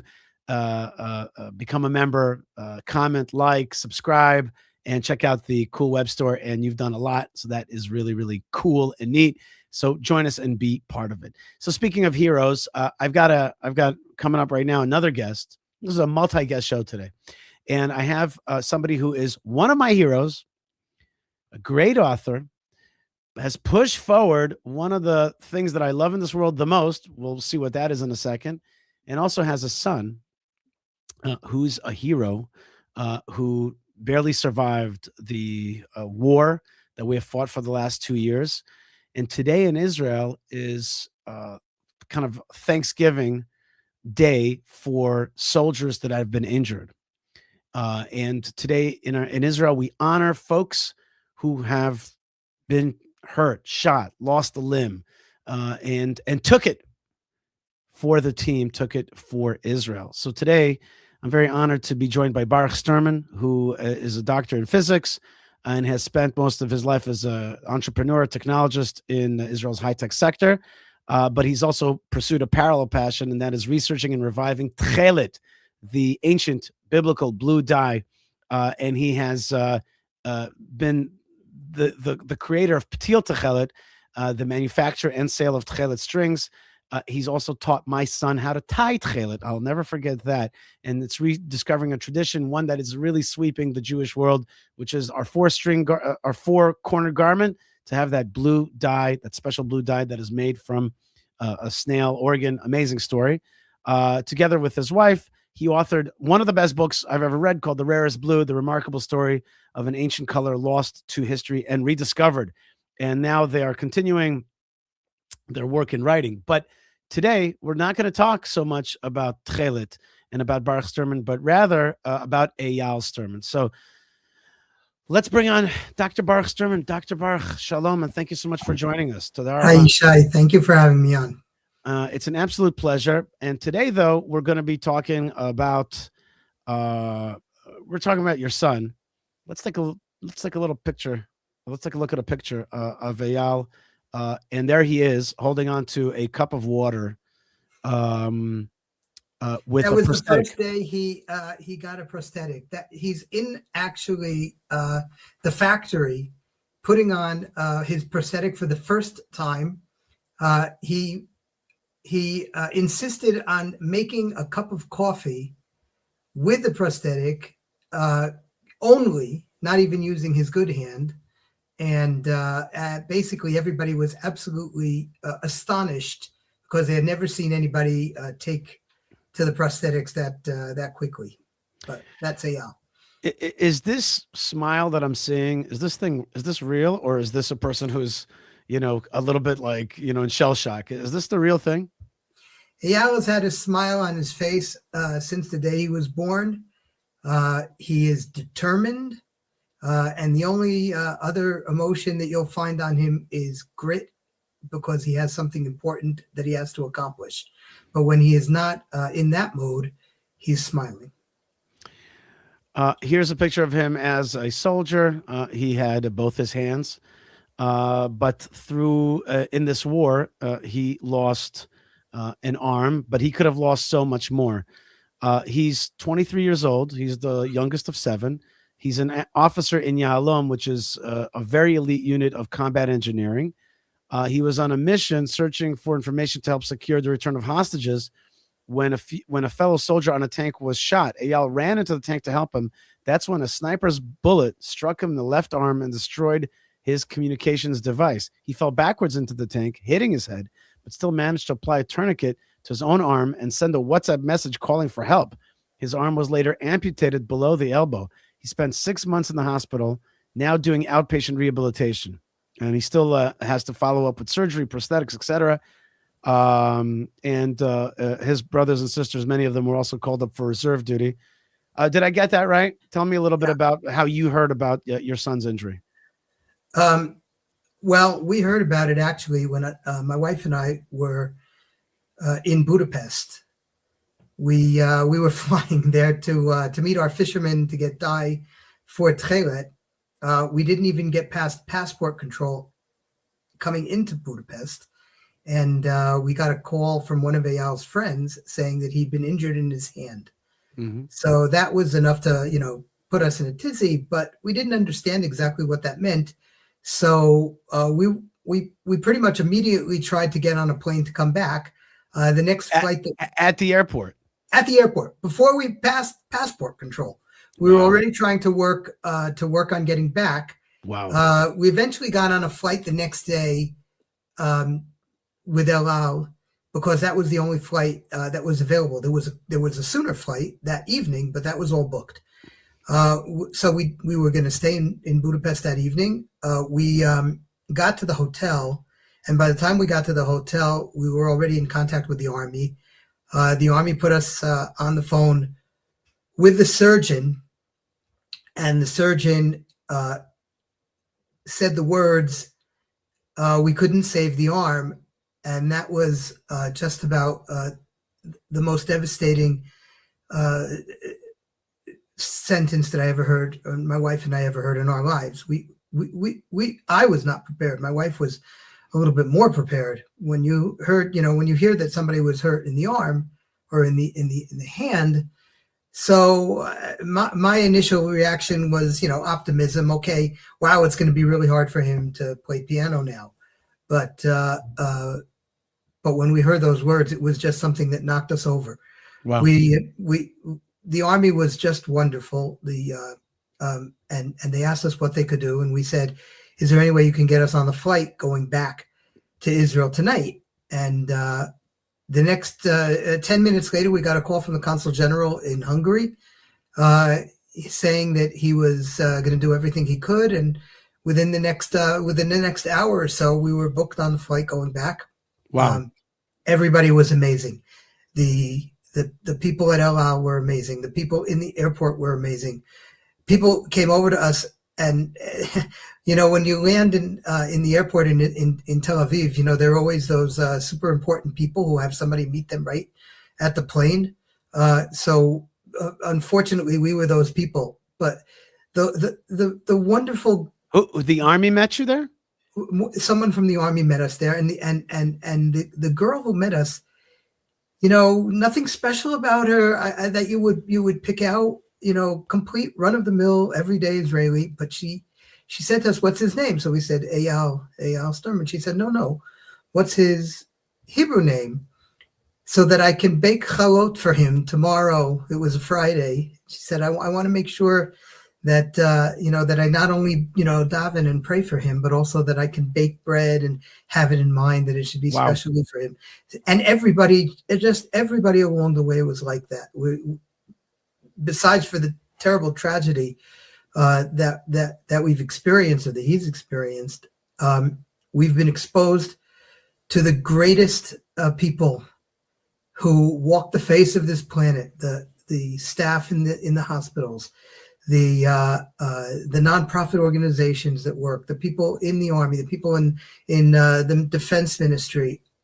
Just on and on and on. We can go on to the people who have just made their lives dedicated to helping wounded soldiers, wounded Israelis in general, wounded people in general.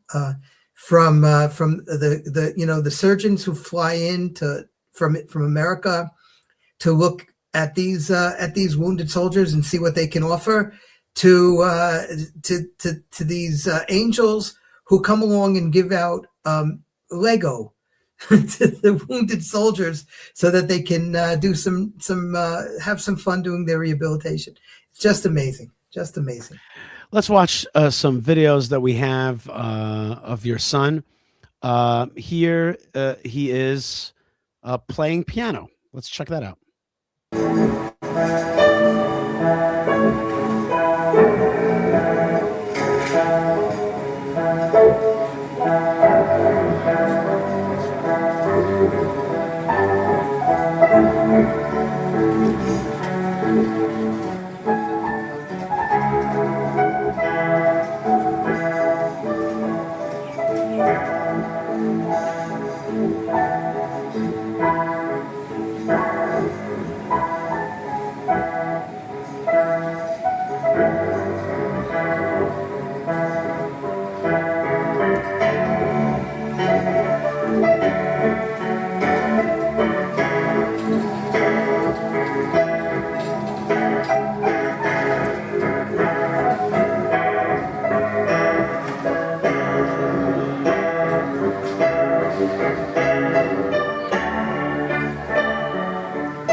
Okay, so he's there with his brother. This is, I would say, this is maybe 8-10 days after his injury.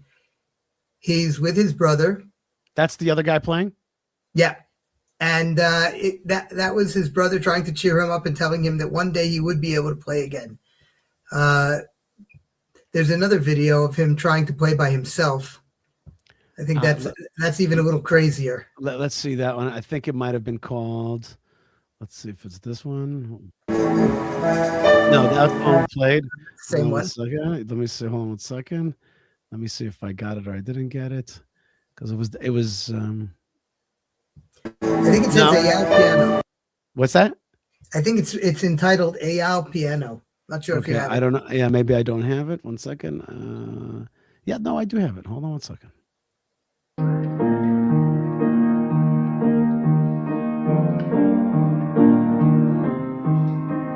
What is that on the left? What is that? A back scratcher? What is he holding on to over there? What is that? It's a wooden spatula that he was trying to figure out, how am I going to do this? What am I going to use here? I can't. I've got no hand, no arm. So what am I going to use? So he strapped this wooden spatula to his limb.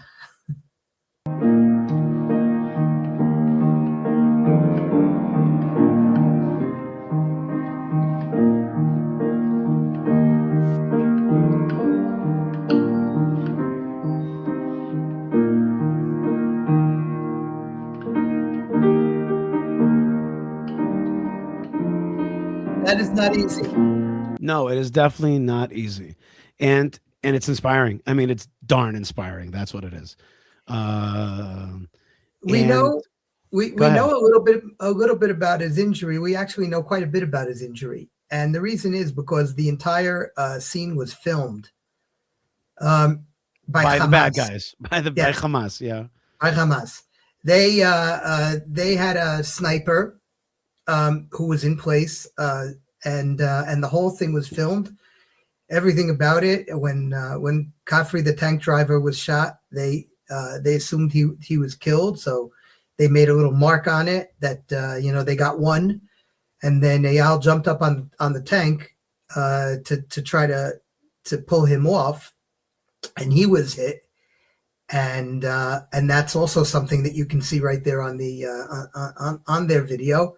He fell down backwards into the tank, and his two legs were basically, they came out of the tank, but falling back into the tank is actually what saved him. If he would have been exposed, he would have been shot again. Kafri was killed by the sniper, so he indeed was the tank driver or the tank commander. Who was that? The tank driver was killed, right? And that was when Eyal woke up. Eyal got to Soroka Hospital and went through. Immediately went into surgery. They kept him out, intubated and sedated, to do another round of surgery the next morning, and then right before Shabbat, right, Friday afternoon, he woke up. It was, I guess, about 18 or 20 hours, maybe even a full 24 hours after the injury. He had been awake and conscious the whole time that he was being evacuated. When he woke up, though, that 24 hours later, the first words out of his mouth were, how was the tank driver? And he didn't ask about his arm. He knew that his arm was not going to be able to be saved. But hard to watch your son like that. Yeah, I'm sure it is. I'm sure it is. Today is Israel Recognition Day of injured soldiers. There's a lot of injured soldiers, right? We're talking about like a number like 10,000. Yeah, and those are physically. I mean, you have so many that are wounded in spirit and soul, PTSD, and I don't even know if those that acronym really defines, the darkness that can come over so many people, soldiers, people who were involved in different kinds of rescue efforts. It's a real trauma for so many thousands, tens of thousands, even hundreds of thousands of people. That's right. So we have of course people who are killed and lost, but then we have people who deal with the stress, with the tension, with a life-altering injury, with debilitating injury or deforming injury. Those are different kinds. I've heard a lot about Soroka Hospital. I've heard a lot of people tell me that this place is like some kind of like Garden of Eden, like it's some kind of like an amazing place where there's all these injured soldiers, but there's constantly a flow of people supporting them and helping them, and amazing doctors. But like, what do you say about the state of Israel and about the state of Israeli society when we have all these, you know, folks that are going to come out of this war with those kind of injuries? If you look at your son, is he, you know, is he going to be a stronger or weaker Israeli Jew, member of society, father, brother, father, son, you know, Bezrat Hashem, a father, and like, how do you like, you know, how do you see the society vis-a-vis this angle, this reality that Israel has now? Well, you know, I obviously every single one of the thousands and tens of thousands and hundreds of thousands is an individual and their own story and their own, you know, their own way of dealing or the challenges that they face. But I can say this, when, you know, early on in the war, you know, things are going on in America and all over the world, anti-Semitism that's reared its incredibly ugly head in ways that we never even could have imagined 3 years ago. And I was talking to somebody, I forget who it was, from America, and I said, you know, because they were saying, you know, you are going in Israel through a tremendous trauma, but we also here in America are. With, you know, the fact that we have to deal with these different challenges that are raised. And I said, you know, yes, but we in Israel have something in plenty of that, and you in America don't have as much of that. And so what is that? She asked, and I said, we have heroes, and this war has produced heroes. It has produced superheroes. It has produced people who were regular, you know, nothing special about them. And they went back 15, 20, 30 times to pull people out of the depths of hell that were going on October 7th and 8th and 9th. I hear this, my son, he was injured, you know, 7 months ago, but he was there on October 7th. He was down in the South. So he had been fighting for like a year and a few months. He'd been fighting. He was in Yalom. In Yalom, his specialty is tunnels. And you know, before the war, there were tunnels, but when the war hit, the tunnels became, you know, the most important front. And going down into tunnels, day after day after day, searching for clues, searching for whatever he could find. And when they were finished with the tunnel, destroying the tunnel. These every time you walk into a tunnel, it could be a trap. It could be filled with terrorists. These were the things that they worked with day in and day out. And the people who went into Miluim for 2, 3, 4, 500 days to reserve duty, these are just superheroes. And we constantly hear of these stories: the ones who were killed, the ones who were injured, and the ones who came out perfectly healthy. So. You ask what the prognosis is for the state of Israel. The state of Israel has proven itself to have the resilience and the fortitude. You know, every generation gets the leaders it deserves. This generation deserves. I don't know if in all of Jewish history there were leaders that would be, you know, those that could merit to lead this next generation of fighters, of heroes. Baruch, I want you to hold on just for a second. I'm going to put you on the full screen. Just give me 1 second. Oh no, that's not what I meant to do. I meant to do this, and I meant to take myself off.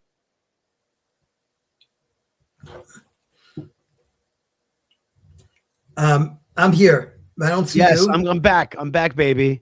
I'm back. See that?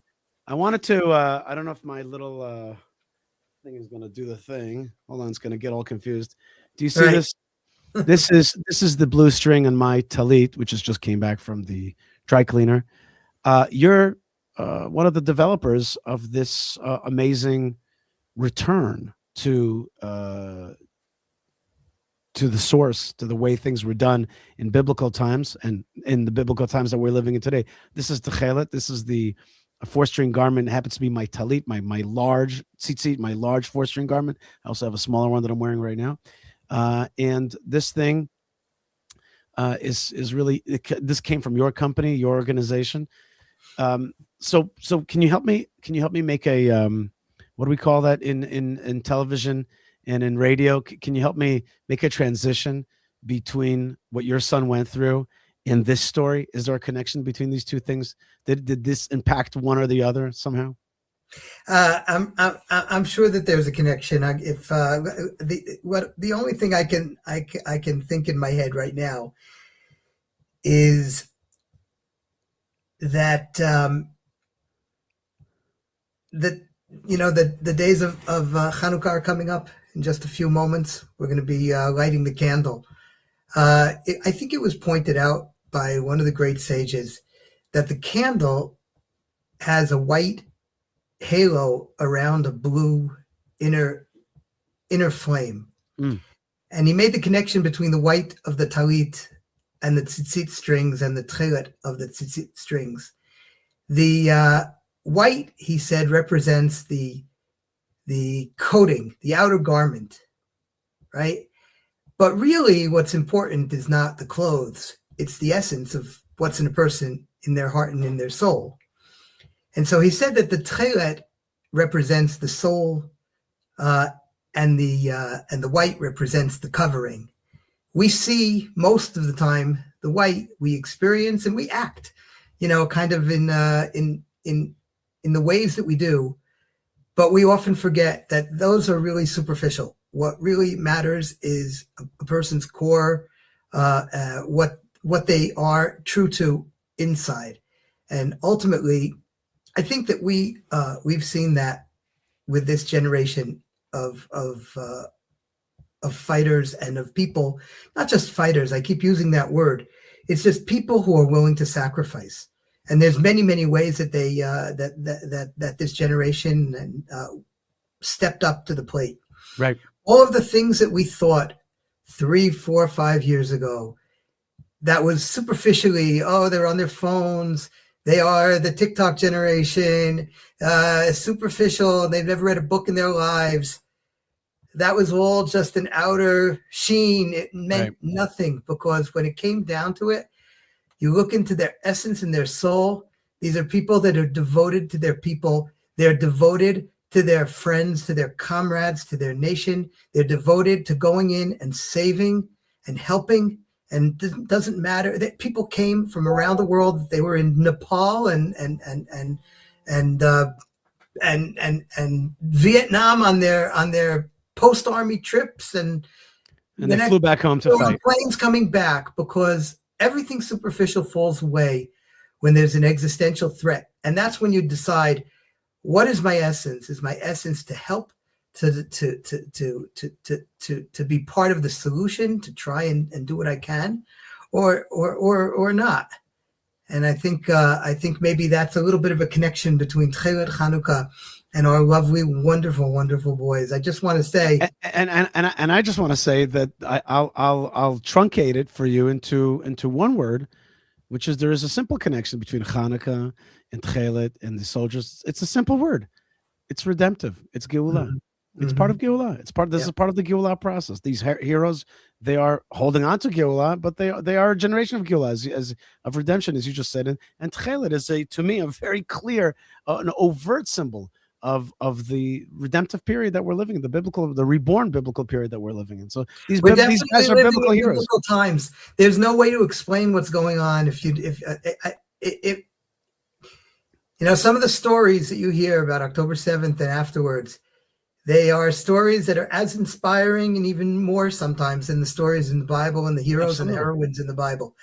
I wanted to say one point to get across. As proud as I am as my son, and I don't think there's ever been a father who's been prouder, but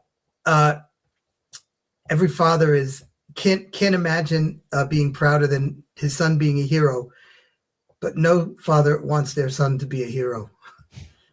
I wish we were back 8 months ago, right?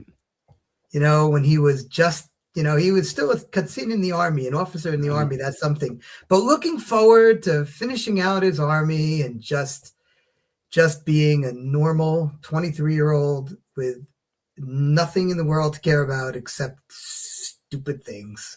And 2 arms. And 2 arms. Right. Absolutely. I totally understand that. Baruch Sterman, you are a professor of physics. You've been an entrepreneur, a doctor of physics anyway. You've been an entrepreneur. You're also the developer of Tekhelet. And I just want to put up that website for people. I had it here, and I'll put it up. There it is right there. tekhelet.com, tekhelet.com. It's an amazing way to connect with the biblical times that we're living in today. And it's an amazing story. And I'm definitely going to have you on for a different time to talk about the story. And I love your book. Truthfully, I'm not just saying that. I love your book, The Rarest Blue. It's one of my favorite books. And it's a great story. It's a great sleuth story. It's a great arrival at finding it. It's a great way of searching for the past and finding it and bringing it to today. Tekhelet.com. It's a revolution, the Tekhelet revolution. It's a big thing that's happening. I also want to add a little inside baseball as I have you on live now. My son, Elazar, who you also helped teach how to tie Tekhelet, continues with that. And now he's asking me for a Tosfot tying. He wants to do the Tosfot tying. And I went to the store in Hebron. They don't have the proper strings for that. So I have to get them from you. So please prepare for me the Tosfot strings so I could get it for him. I mean it. It's like he's on this journey right now, and he absolutely wants to, wonderful. He's a wonderful boy. Actually, pretty gifted tire. It's not easy. Yeah, he's a good tire. He's a good tire. Our whole house is now, that's it. He's the tire. I just buy the strings from you, and he ties them. Anyway, God bless your son Eyal. May he have refuah shlema, but not just him, amongst all the sick and broken in Israel, and the people, lovers of Israel around the world. And of course, let's also remember that Eyal lost an arm, but he's alive, and we saw alive, well, determined. Right. His mission, the particular path of his mission has changed, but I think he still believes in the mission to do what he can for the Jewish people, for the world, and he's as committed as ever. Today we honor the injured, but we can't but just for a second not remember all those who have fallen, including the tank driver Omri Kafri. Omri Kafri, who your son got injured trying to save, but he did indeed lose his life. Dr. Baruch Sterman, thank you so much for being with us. God bless you, and God bless your son and all of them. God bless you. All right, folks, a very special, very moving segment. And very real, very real. That's the life here in Israel. It's not just the stuff you read in the papers. It's real people really being heroes out there. Isn't that really what a hero is? It's the thing that's like, it's not in the papers. It's the real life people who just simple people, good people who jump into the fight and protect this great nation and the rebirth of this great nation. Wow, what a show we've had today about heroes. And about taking those steps that are needed to take the next steps, and the haters who want to cut us down at every opportunity, want to find fault with us. We won't let them. Am Yisrael is chai. Am Yisrael is strong. Do I have any more videos that I just want to show you before the end of today? We did that. We did that. We did that. We did that. Good. Okay. I think let me just see one more thing here. 1 second. Oh. Huh. You know what? I'll do this at a different time. In any case, I want to really thank you. Where's the link so we can help the farmers from South Hebron? Okay. I'll get that for you right now. Won't I? I will get that for you. Should I put on a video while I get that for you? Yes, I'll put on a little video while I get you that proper link. Oh, here it is. I knew it. I was like, there's one more video. And I'm like, what was that video? I don't remember. There's so many good videos, but I wanted to show you this video. Singing in the rain. I'm singing in the rain. How about I'm singing on the Temple Mount? I'm singing on the Temple Mount in Jerusalem before God. Here it is. Check this out.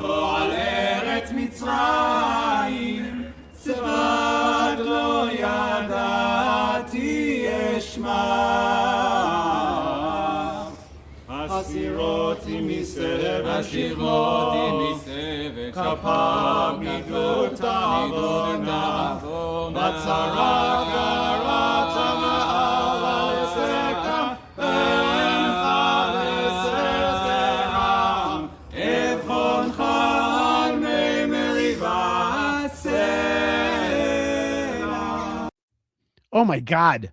Let's watch that again. I need a little more. These are Jews singing the Levitic songs on the Temple Mount. One more time. Hit it again.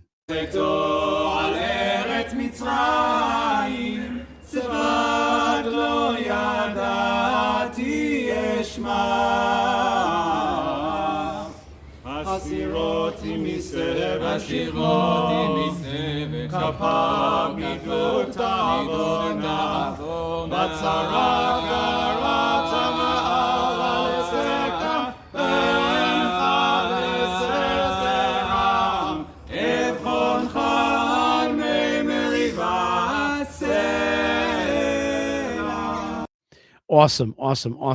Thank you, God, for letting me find that video and share it with friends. Okay, the link to Defending South Hebron Hills is, the way you'll remember it is just going to givechak.co.il, and we'll put it in the link for today's. Why is it that I keep putting up stuff and it just goes away immediately?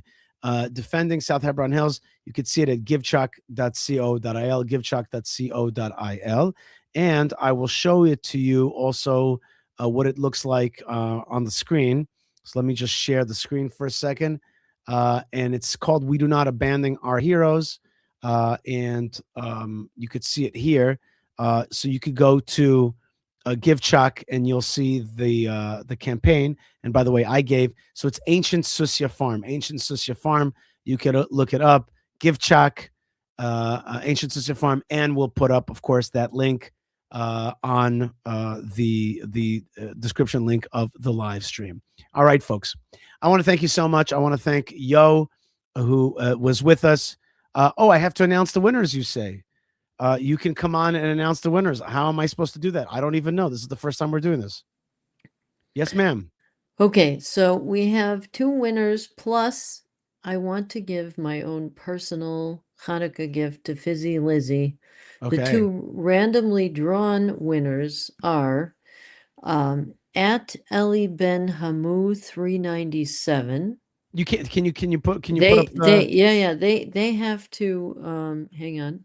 They have to write an email to Yocheved at yishaifleischer.com and tell me how we can send them. Hang on. Here's the winners. Let's put it right up here. 1 second. Okay. Eli Ben Hamu 397 and at Pernil 8071. We can put them up separately. So this is so these two that's folks, why these two folks, they are the winners. They are the winners, right? Fizzy Lizzie, you have to write to me. Here's what you guys have to do. You got to write to me. Here's the email. Yocheved, YishaiFleischer.com. YishaiFleischer.com, right there. Hang on, let's put it up here. I already put it up. Oh, you put it up. Okay. Yeah, I put it up. Okay, and you have to tell me your email so we can and then we can be in touch, and I will send you the beautiful mugs. That's And right. And Fizzy Lizzie, thank you so much for your brachas. What do they call it? She's many blessings. Right. She gets an extra. She's my bonus winner. They're bonus winner. Personally sponsoring the bonus winner in Very this good. contest. All right, Yocheved, thank you very much. So please write to Yocheved if you're the winner, and we'll be drawing more of these with the help of God, B'ezrat Hashem. Yocheved, thank you very much for running the show on the back end. And with that, folks, I want to end the show and to thank you, to bless you wherever you are. We keep being strong. Beyachad, Am Yisrael Chai. We're doing it. We're fighting it. We had so many heroes on the show today. This was like a show of heroes, right? Like the title of the show was like America First is freaking out at me over this tweet. Okay, that's like clickbait. Okay, but really, what the show was about, it was heroes, and the greatest hero of them all is Hashem, God Almighty, who created this world, who has promised to ingather the children of Abraham, Isaac, and Jacob to the land, and is fulfilling it in our time. God is a hero, and we want to be like God and closer to God. So thank you, God. Thank you very much, and thank you very much for the opportunity to broadcast your message to the world. Folks, if you want to be part of the fight, please go to buymeacoffee.com/Yishai or to fightforisrael.org Fight for Israel with the number 4 in the middle.org. Please connect to us in so many different ways, including checking out our most important. The way to connect to us is on our channels, Yishai Fleischer TV. And with that, folks, I want to send you blessings from the land of blessings and to thank you and to let you know that God is with you wherever you are, especially when you face towards Jerusalem. Face Jerusalem and get connected. And together we will be strong to bring God's presence into this world and to light up this world with light instead of all that icky darkness, which we shall not succumb to. God bless you wherever you are. Lots of love, lots of good things from the land of good things, and shalom. Shalom.